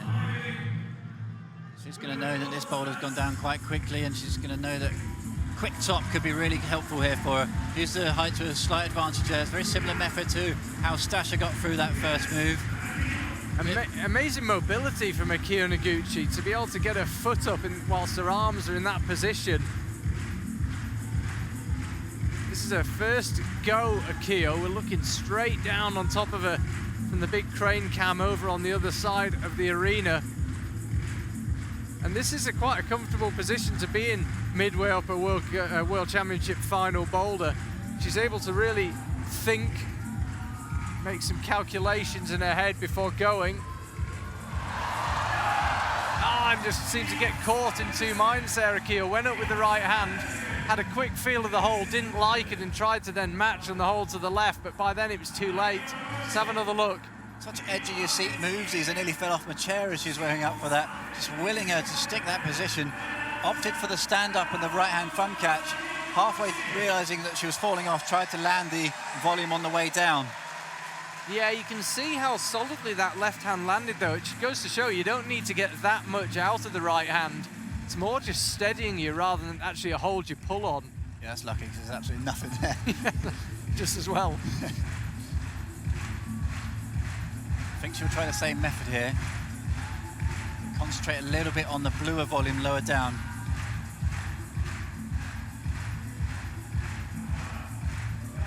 So she'll slap out with the left hand. What will she do with the right? She'll take it with her out to the hold on the left. Akio Noguchi hadn't previously got a zone or a top in this World Championship final. I think she's even going to be able to go for the top hold statically here. Just needs to keep her feet on. Inches the shoulder round to the left. Akio Noguchi off the mark, top on Boulder 3. Akio Noguchi really showing her years and years and years of experience there. She had a really good calculated go the attempt before. That time she knew that the hold off to the left-hand side was possible. Jessie Peels tried it, Akio Noguchi secured it, and the way that she did that top move with a straight mantle was really impressive. Let's have another look at her jump across. In the end, it was quite easy double for her. Slab turned into a dyno, not necessarily what the route setters have attended. Interesting to talk to her and see if that was one of the methods that they had attempted. The way that she pushed this top move out, Stash Ageo jumped for it. Akio gets the right foot up, slowly rotates round and finds a relatively easy top in the end. Yeah, the way she set herself up for that top move in a way was slightly riskier than jumping. It's that good a hold, and it took her quite a long time of balancing to get herself in a position to go for it almost statically, but it pays off. Just to give you an idea of how tight this final is, Akio Noguchi hadn't registered a score on the first two boulders. She's suddenly up to third in the provisional standings. Here comes Petra Klingler. Amazingly, she hasn't registered a score yet. Yeah, that's one of the things about a low-scoring final round, is it can go right down to the wire. I mean, she could move herself up into third here if she gets this done first time, Petra. That really does pile the pressure on Yanya as well. She knows that tops are coming. She knows that she's got that top in the bag from the first boulder.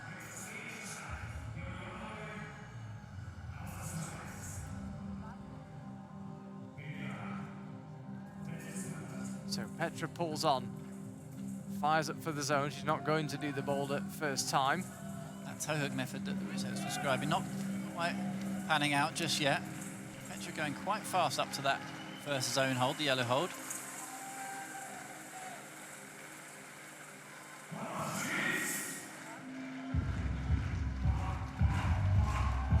Hits it that time, does attempt the toe hook. Toe hook doesn't quite stick.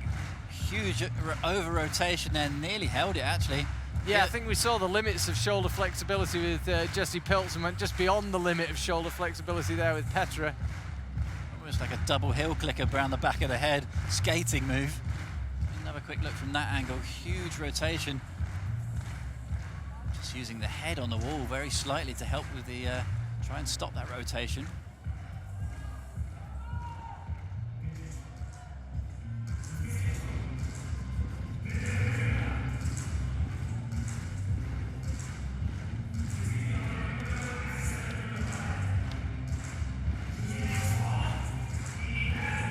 Petra pulls on again now.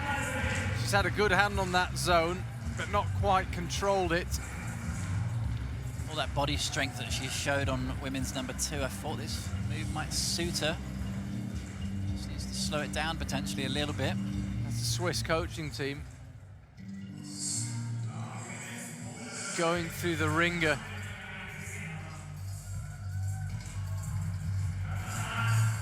Not getting the toe catch again. No, Stasha and Akia managed to keep their right foot on the starting volume. Not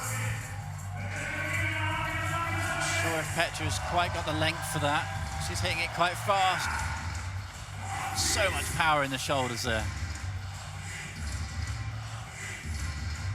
Her shoulders are definitely built for this move.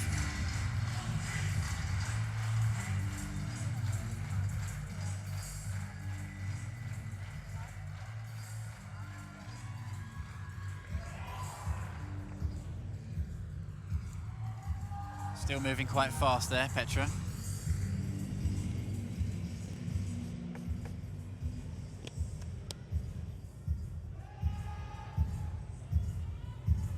See as the individual digits just peeled off the zone hold there. Seems to be quite hitting the zone with enough height at the moment.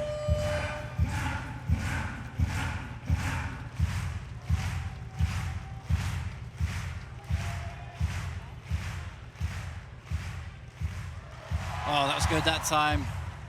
Stab out with the left leg to try and kill the rotation. Have a good shot here, but she's running really short on time.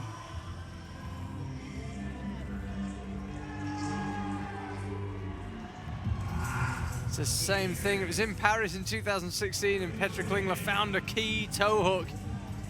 It was one of the big steps towards her taking the gold medal there. This time in Innsbruck, she either hasn't found or doesn't like the look of the toe hook with the right foot.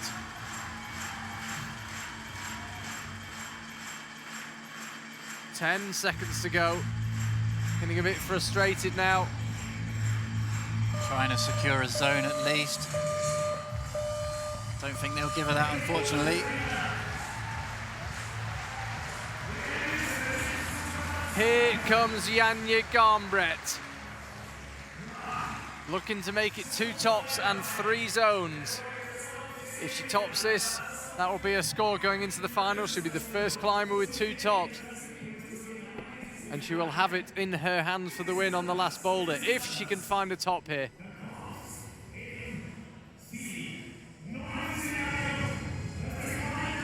There you can see it, Stasha currently sitting top of the pack. Stasha's going to have to do everything on this last boulder after we see Janja on her boulder number 3. Been top twice. Stasha, Gayo, Akio Noguchi, Jessie Pilz and Miho Nanaka got the zone. What can Janja Garnbret do? We know what she usually does.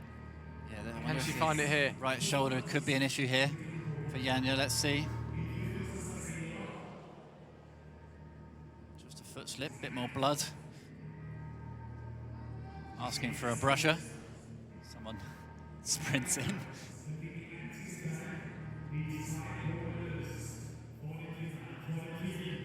Know how to work an atmosphere here, don't they? Yeah, you're not kidding, yeah. The bells tolling around the Innsbruck arena.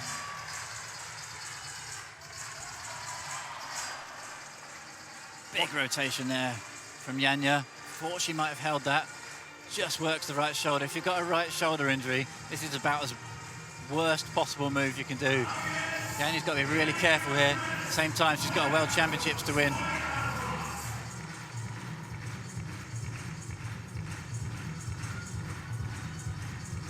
Pops up with the right hand and holds the rotation without using the toe catch. Now she'll get herself into this pretty comfortable position on the zone. Just to let you know, that does bump her up now ahead of Stasha in the provisional rankings going on to the final boulder. So whether she tops or not, Janja will have it in her hands on the final boulder. Tries to sort of stab out with the left hand and the right foot. This is one of those boulders that you really have to route read on the fly. The observation period and then standing back underneath the boulder doesn't really help. You just got to go up there and feel it out. Thought she was going to jump to it straight away. Slightly misleading the hold higher up on the slab. Really hard for the climbers to read these moves with such a short period of time. Manages to keep the right foot on again this time. That's so.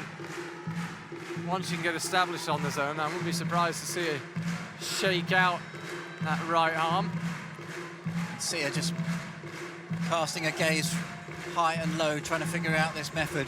And once again, not really paying much attention to that tiny hold for the right hand. All eyes on the big volume on the left.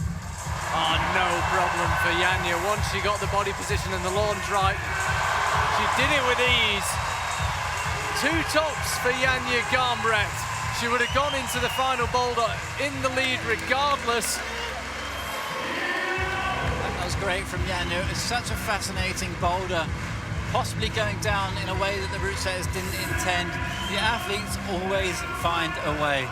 She was up there on the zone, calculated it first time, it didn't work, complete rethink, and then just launched across to the big blue volume. We saw it three successful methods there. Just pounce across. Quite an unlikely move, but in the end it actually worked quite well for all 3 athletes.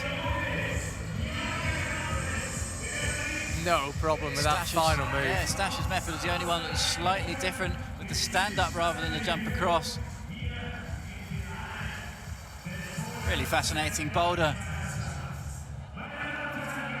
So Mike, going into the final boulder, by the way, it's absolutely in Janja's hands. If she can even get a zone on the last boulder, she's going to win the competition, because she'll have 2 tops and 4 zones, and nobody is going to match that. So the winner of this World Championships is not going to be decided until Janja Garnbret makes her way out onto the stage, no matter what happens to the first 5 climbers.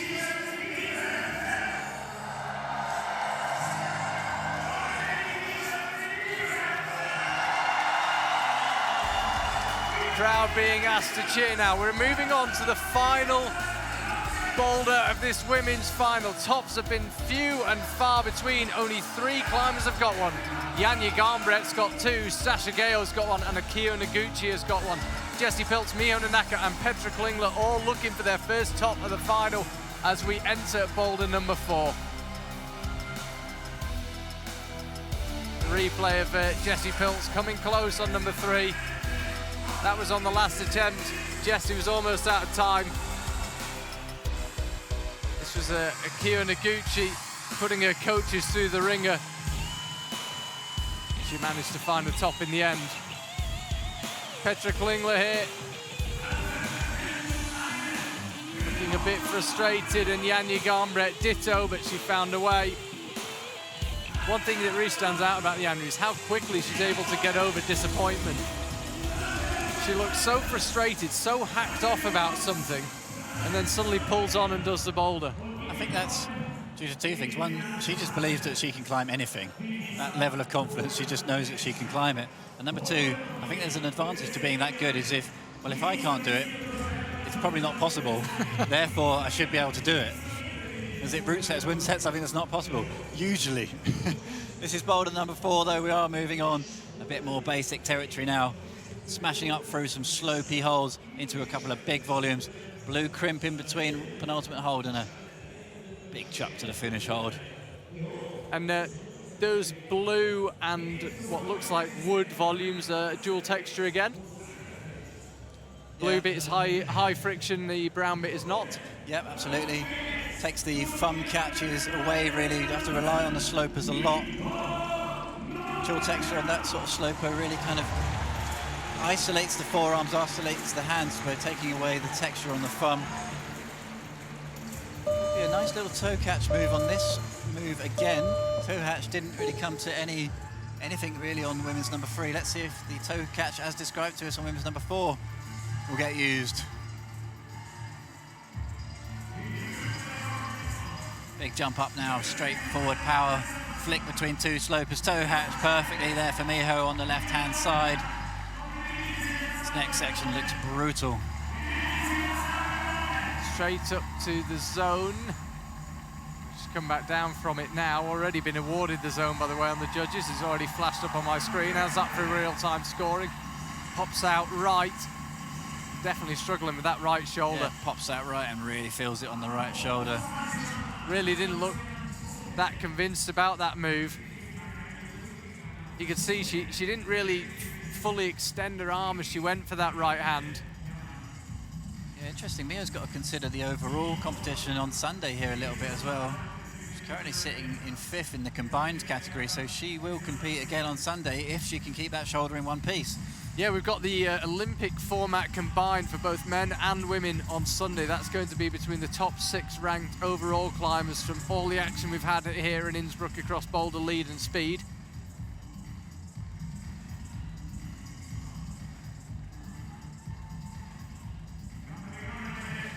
Miho pulls back on.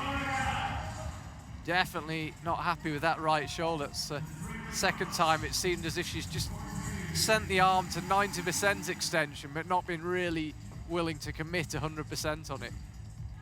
Yeah, just pulled up a little bit short on that one.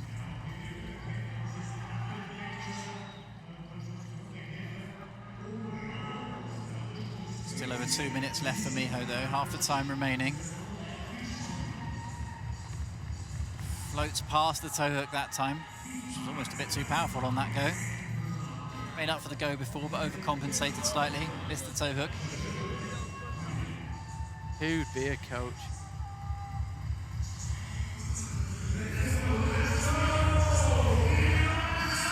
Sticks it nicely this time. Left toe hook. So much precision there. Now she's been up to this zone before. Now she needs to fire out right, and yeah, she is definitely doesn't look to be able to give that quite 100%. So yeah, I thought she might be calling it a day there, actually. Totally agree. Looks like she's really carrying that shoulder now. Fourth boulder, Miho might be wise to walk off the stage here. You clearly see on that replay, she almost pulled out of the move, and as anyone will know when they've had that kind of injury, I've blown my shoulder before, and for a long time afterwards, and especially immediately following the injury, it's almost an instinctive thing. You might be saying it's a World Championship final, just give it everything you've got, but you can't help it. As soon as you feel that twinge, you just pull out of the move. Does go again though. Yeah, she's got the coordination sorted with that toe catch. Now she'll be up to the zone. Let's have another look. Can she find a way of doing this move where she can perhaps get a tiny bit closer? Seems to be able to. And again, 40 seconds ago, I thought she might be knocking it on the head, but no. Miho putting on a great show for the big crowd here, really. She knows that she's injured, but she's just going to go all the way to the death. Looking tired now, and I think, no, still not calling it a day. That's a minute and a half. We've been predicting she's going to call it a day. Let's just watch her until she finishes. 9 seconds left now for Miho. Beautiful timing with that toe hook. And that is it for Miho Nanaka, the World Cup overall champion of 2018. Is not going to be the world champion of 2018. Still, of course, the combined to come, as Mike mentioned, but she's not going to claim a medal in the World Championships. Gave it everything she's got, Miho. Put on a great performance, and the crowd really enjoyed seeing her tonight. First time in IFSC bouldering action in 2018 that she's not finished second or first. Misses out on the podium, but as I say, combined still to come. Try and find out the exact nature of that shoulder injury, whether significant improvement can be made ahead of the combined, but she definitely didn't look comfortable on that big move out right from the zone. So still Janja Garnbret leads the way. Here comes Stasha. Stasha looking pumped as she comes out from the isolation zone, puffs her cheeks, grits the teeth. This is her moment. Yeah, she can move up into first place here if she gets this one done and gets it done quickly.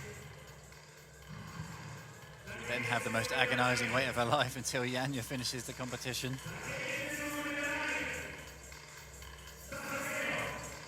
Stasha Geho down to the bones, no skin left at all. Put the body on the line tonight. One more boulder for her to try.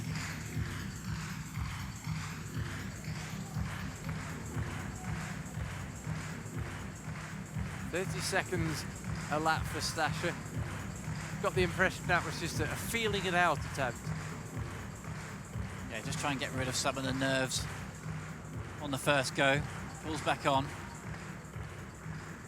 Stasha being a bit longer, actually. This sort of toe catch move is sometimes a bit of leg length dependent. If you've got a slightly longer leg, it just doesn't fit into the toe catch. You've got to catch the toe with a bent leg, which is very difficult, and Miho's leg was just perfectly straight as she hit the hold. Stasha being a bit longer has almost got to bend the leg to find the toe catch. And you can see her just pulling up, rubbing the top of her thigh there as well. Might be cramping up at this stage in the competition. It's quite hot out there as well. Laser focus at the moment for Stasha. She knows what she's got to do here.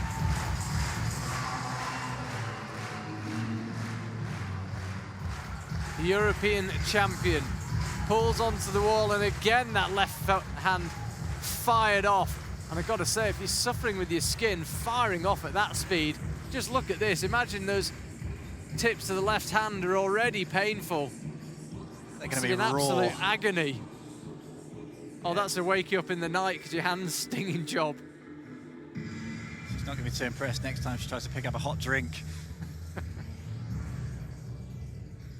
Looks like she's going to go up in for the retape. Again, desperate scenes here from Stasha that's plagued their entire finals tonight. Does have to retape.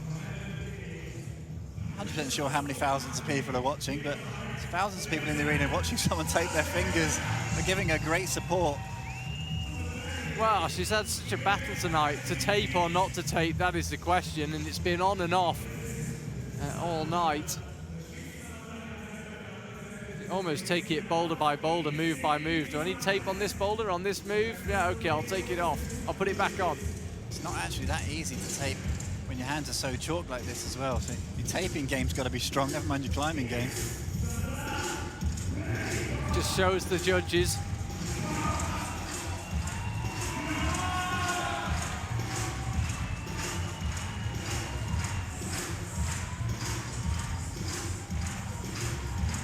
Just shaking the head as her fingertips just are disintegrating in front of her. 1 minute left. Really much you can do here, but just take the tape off, push on. The judges again will keep a really close eye on this. Just something to be aware of as well, Mike. Miho Nanaka's over on the far right of the stage on the white couches where the climbers wait when they're finished, already receiving treatment on that shoulder, so it's clearly causing some pretty acute pain. Stasha now suffering with the skin on both hands, it would seem. Originally it looked like the left was causing more problems. Not much you can do with 30 seconds to go. You just need a bit of time, really, for skin. The best thing you can give it. Stasha's going to run out of time here, unfortunately.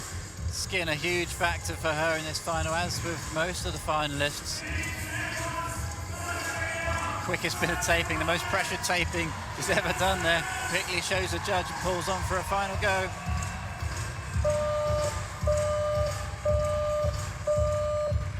Realistically, with that much tape on the hand, Stasha Geo did watch everything she could, really.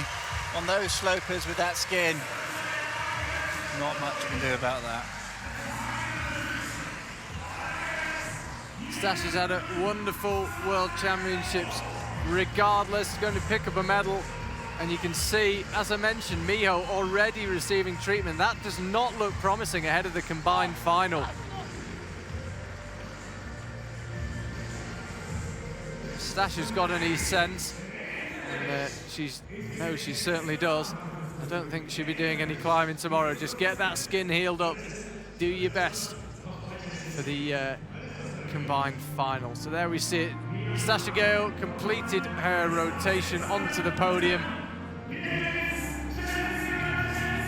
And Mike, does mean that Janja Garnbret is going to win here.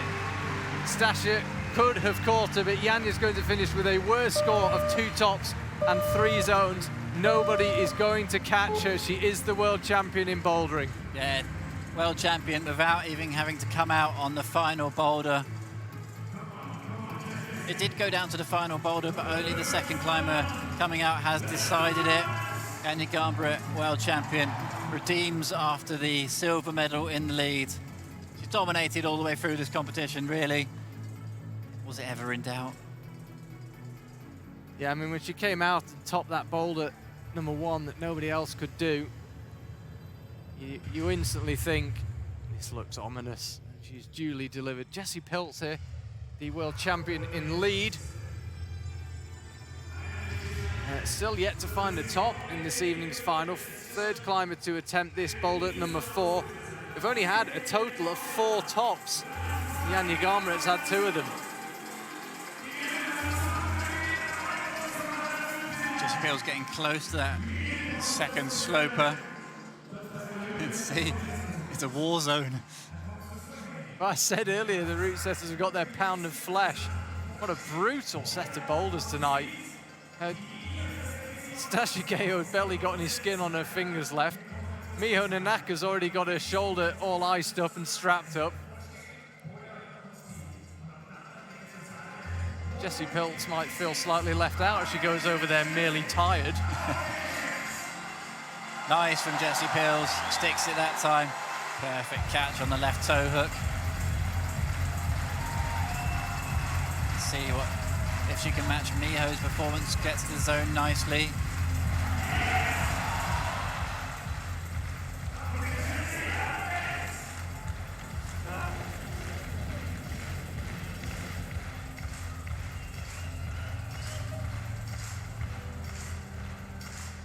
That was Jessie going through towards the zone. She did latch it.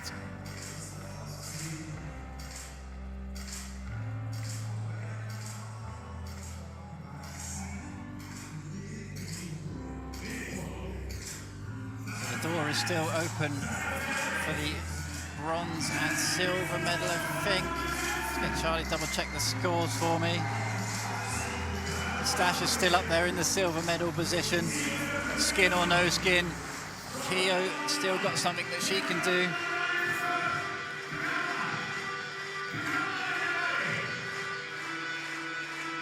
The medals still to be won here for sure. Jessie Pilz could find a way, albeit temporarily, onto the podium with the top here. She's got that timing absolutely perfect.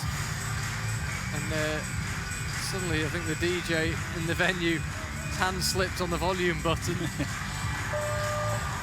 1 minute left for Jessie. She had a good stab out right from the zone. I have to say, again, a very, very hard boulder here.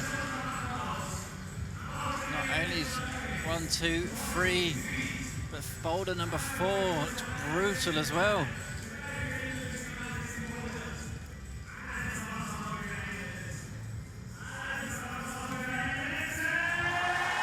Jessie wants the support. She's trying to put on a good show here.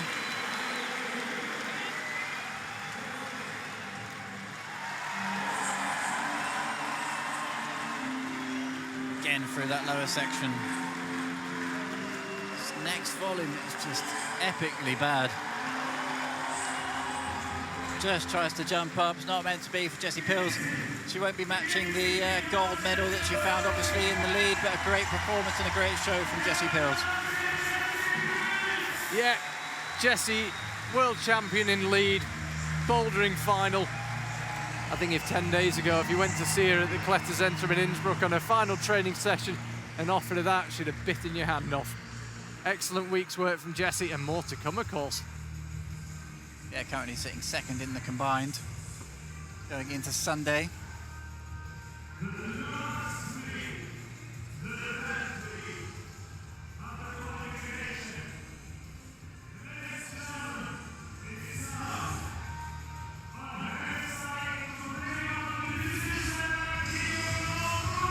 Here comes Akio Noguchi. Her wait for a World Championship gold medal goes on. Like a fine wine, though, she just seems to improve with age. Would you bet against her next year when we have a World Championship in Hachioji in Japan?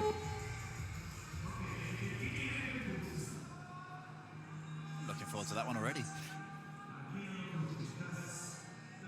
They know how to put on a good show over in Hachioji. We've had 2 Boulder World Cups there in the past 2 years. Fabulous arena in the world's biggest city, Tokyo, home to 38 million people, one of whom is currently on the stage in Innsbruck.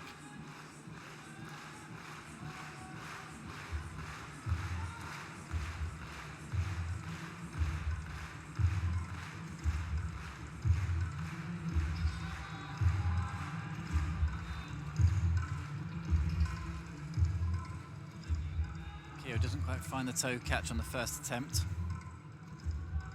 Again, slightly longer limbs than saw from Jessie. Longer leg, tricky to find the toe catch.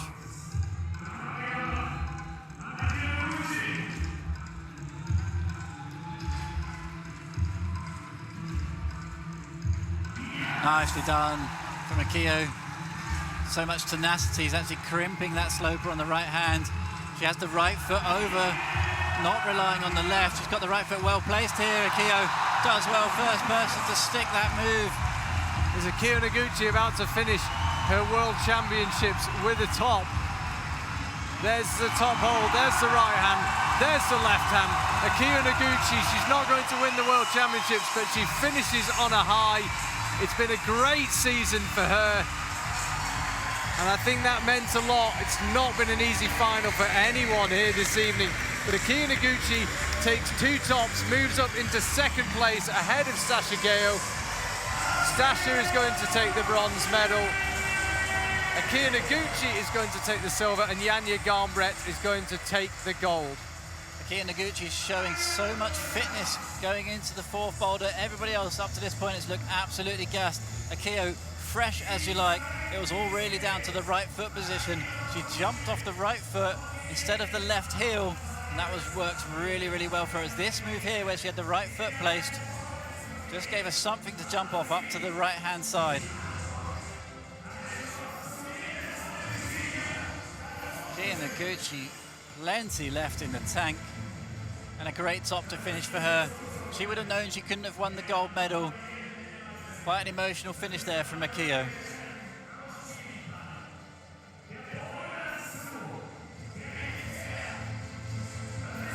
So Akio Noguchi picks up another World Championship medal. That is her 4th.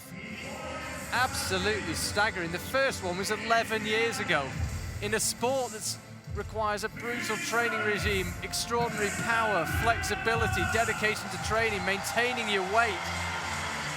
To win World Championship medals 11 years apart, it's a standard of longevity that is almost unprecedented in bouldering. I said it earlier on in the semi-finals, the woman she was 2nd to in 2007 is 5 meters to our right, commentating in German, Anna Sturr. And Akio still at it.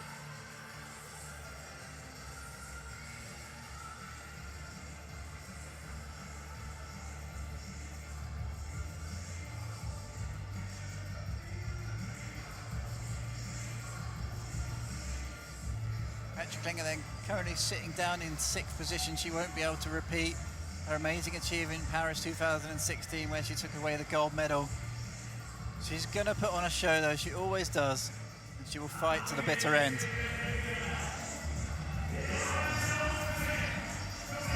Big leg flick off the right-hand leg, gaining momentum to float up to that 2nd sloping cheetah hold on the right-hand side.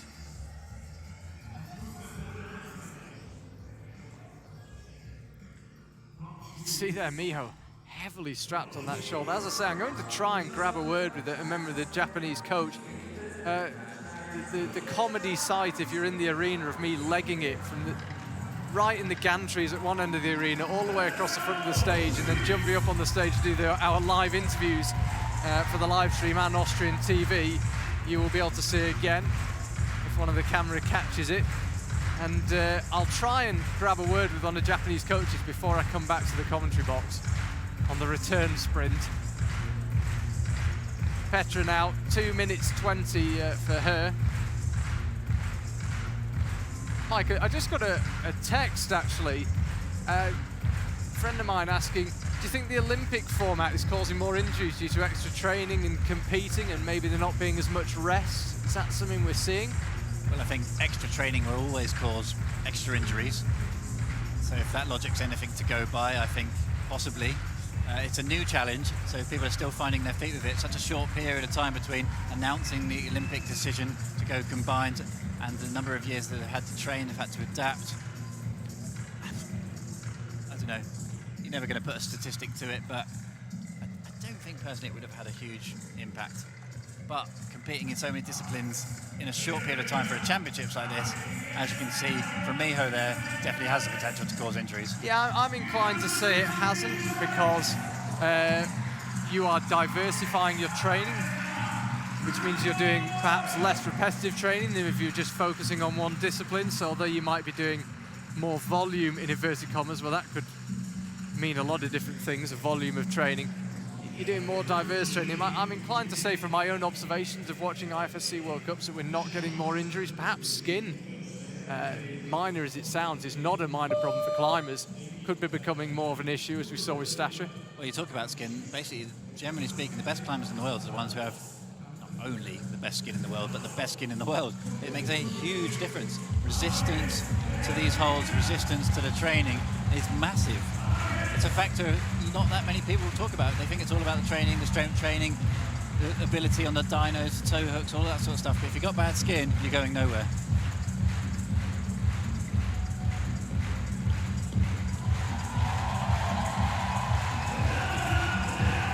Petra's enjoying herself out there. Going all the way to the end here, 20 seconds left. 15 to go for Petra.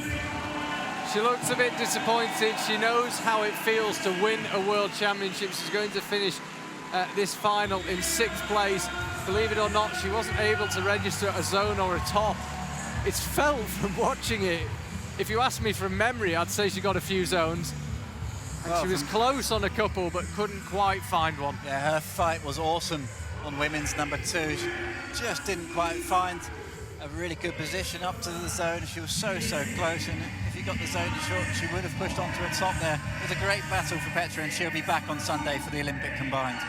You see there, Janja Garnbret is leading the way, and she's the last climber out. This is a victory lap for Janja Garnbret.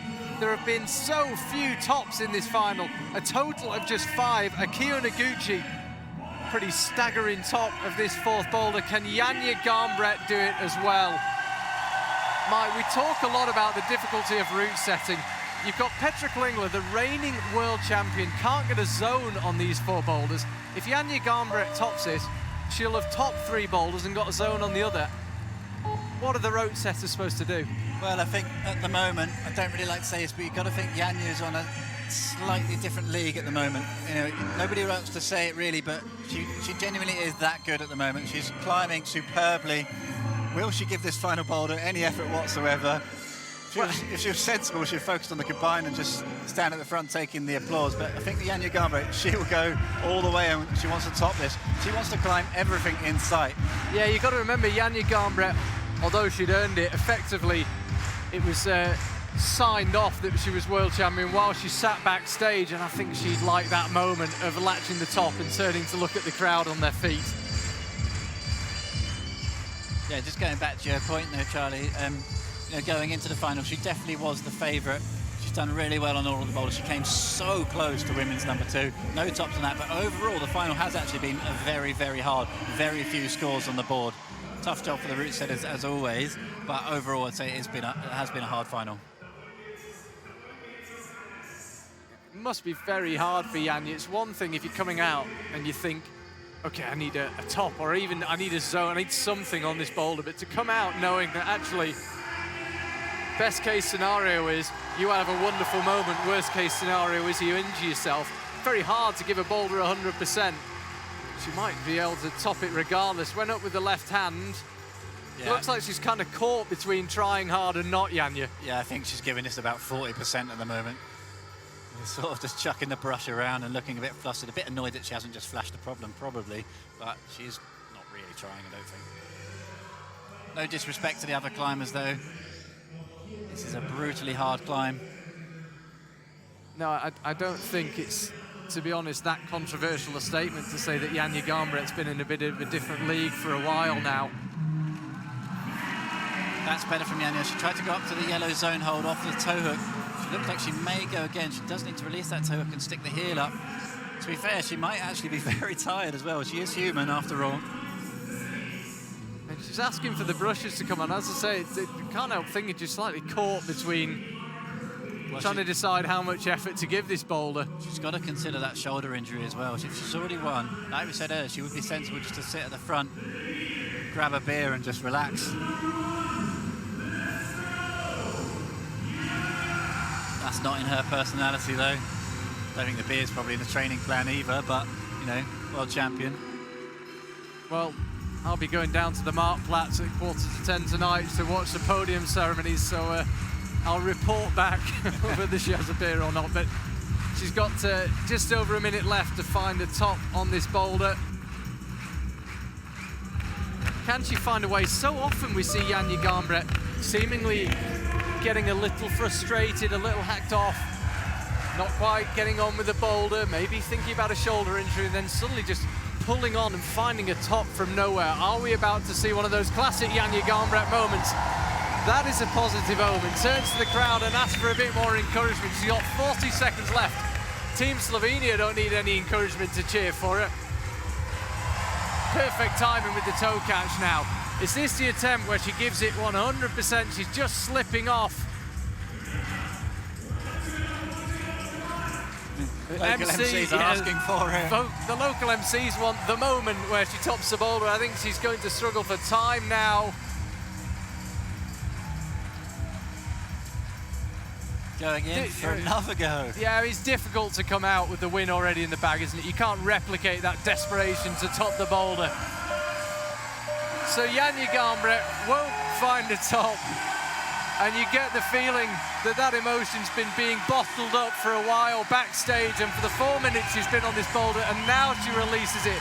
She was heartbroken in the lead climbing. She missed out on the gold medal by 7 seconds, having topped every single route in that competition.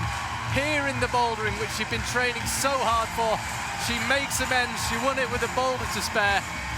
Janja Garnbret is just on another planet right now. Gotta think that frustration that she was clearly showing from the lead has been bottled up, like Charlie says, and it's all just been released.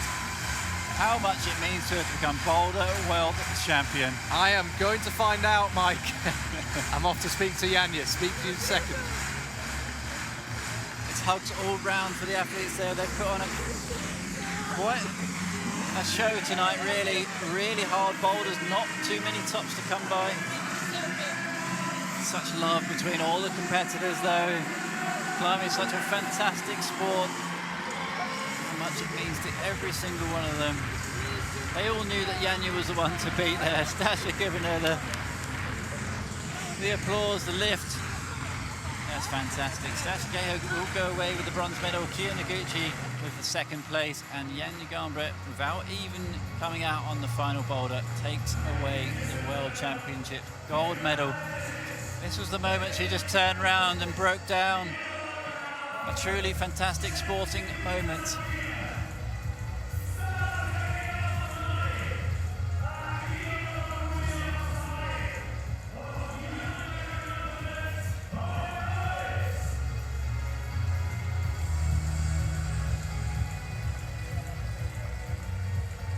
Charlie Bosco is making his way down to Janja at the front of the stage, and there you can see it, Janja Garnbret, 2 tops, 3 zones in 7 attempts.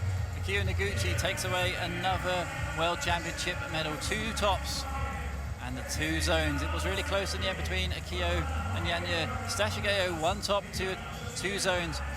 Jessie Pills, Miho and Petra bringing up 4th, 5th and 6th with no tops.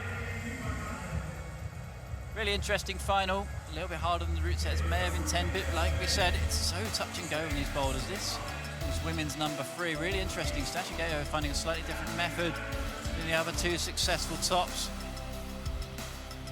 To go up to the thumb catch and then dropping back down before pouncing to the finish hold. The others skip that thumb catch completely. Stasha Gayo is absolutely brilliant to watch. The final wouldn't quite be the same without Stasha. The only top on the final boulder, Akio Noguchi, just showing her talent, showing her fitness. She really was on a bit of a different planet on that final boulder. That composure. So impressive, Akio Noguchi, as always. Still has to wait for that World Championship gold medal.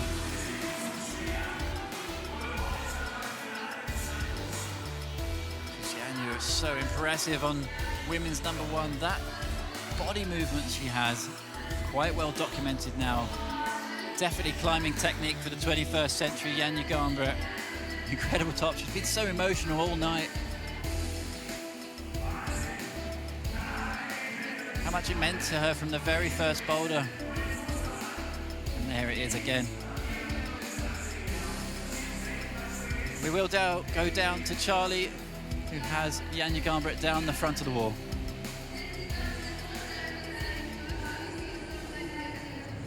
Janja, I know how hard you've been training for the bouldering, and I know how disappointed you were after the lead. Can you begin to explain what this means to you?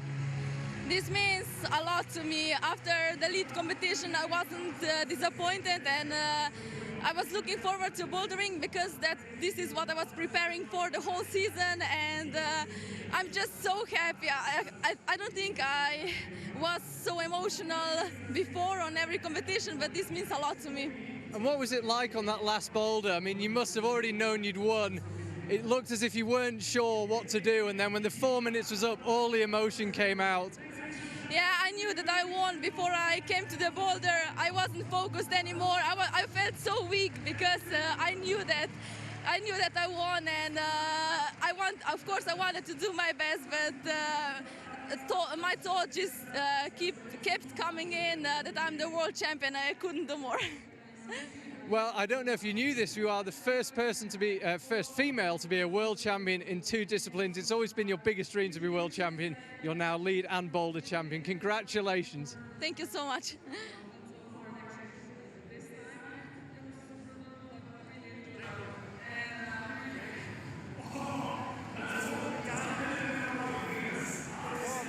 Fascinating to hear from Janja. That was really interesting what she was saying about focusing on the bouldering all season. She's been focusing on the bouldering but still winning in the lead. She said that when she came out to that final, she was so emotional, just really couldn't do anything apart from just focus on the fact that she had just won a World Championship gold medal. Her entire focus had been about that, and she managed to get it done in 3 boulders.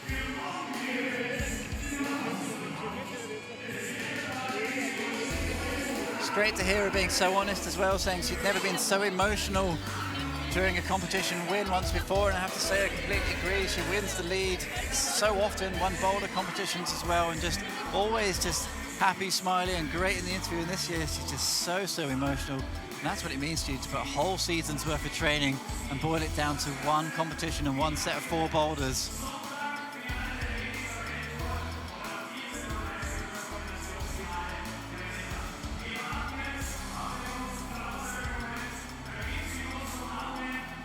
The crowd now builds to the right-hand side of the stage in front of the speed wall there for the flower ceremony. We will be covering the whole ceremony tonight. Get to see every moment of every bit of flowers being given out, and that's so nice. So much emotion here tonight in the arena. The crowd have been spectacular throughout.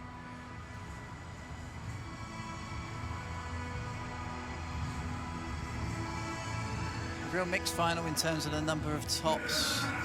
Lots of frills and spills though, definitely a lot of blood put down on the wall. That is how hard they were working tonight.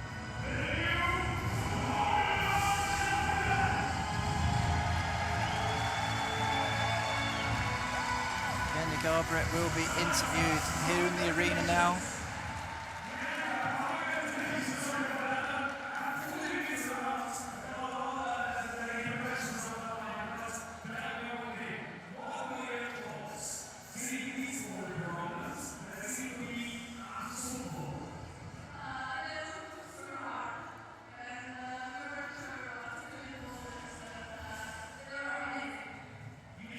Can't hear it in the arena. She's just saying that she thought the boulders were amazing tonight.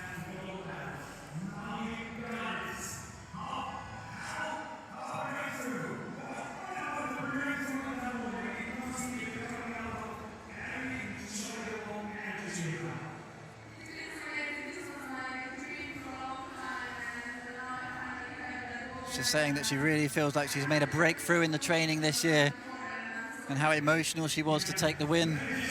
It's an absolute dream come true, in her words. Charlie Bosco is slightly out of breath, makes his way back to the commentary booth. Yeah, there was only one athlete in that interview with Janja. Incredible. I've never seen Janja so emotional.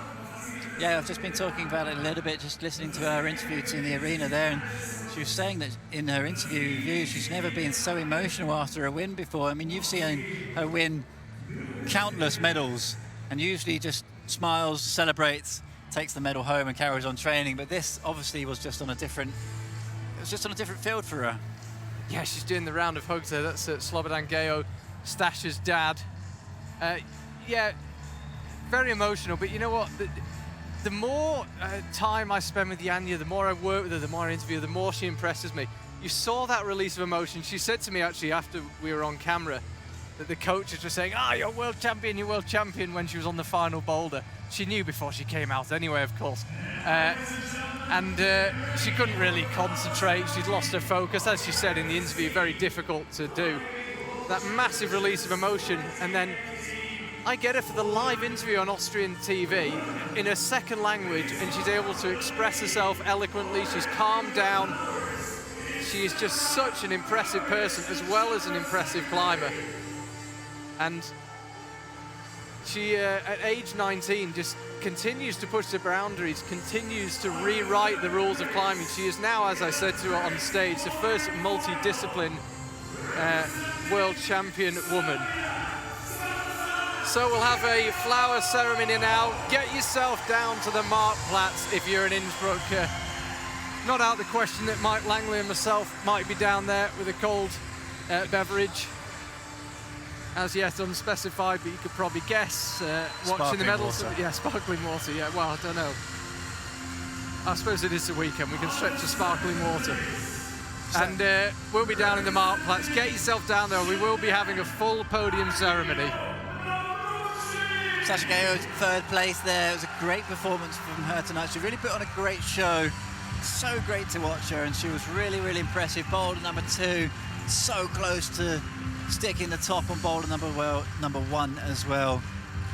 Only her and Janja really got anywhere on boulder number 1. I think Sasha will go home really happy with that. Akiya Noguchi's second place. She's going to have to come back, fight another year for the gold medal of the World Championships. But another medal for Akiya Noguchi, and how impressive she was on boulder number 4. Here she is, Janja Garnbret. This is my third season on the IFSC live stream. And in women's climbing, particularly on the lead, but more and more in the bouldering as well, it's just all been about Janja Garnbret. She's dominated every season of lead climbing that I've been on the live stream for. She is now Boulder World Champion. How far can she go? How good can she be? They're really the only questions hanging over Janja Garnbret now. There's no question of her ability to do it week in, week out. There's no question of her ability to do it on the very biggest stage when it matters most. There's no question of her ability to deal with pressure or to maintain motivation. And as I say, the questions now are just how far out can she push the records? What can her winning percentage be whenever it is that she decides she's had enough of this? I mean, we could be looking at this next 10 years, 12 years. I mean, look at Akiya Noguchi. She's 10 years older than you. So there we have it. Stasha Gajo, bronze medalist in the World Championship. Akiya Noguchi picks up a 4th World Championship medal, and Janja Garnbret becomes the first woman to win a World Championship in 2 disciplines. Mike Langley, a wonderful final. Yeah, good final, really, really hard final. Now we look forward to the men's. We certainly do. We've got the men's bouldering tomorrow and then the combined on Sunday. Look forward to speaking to you then, and thank you for watching.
めんなさい。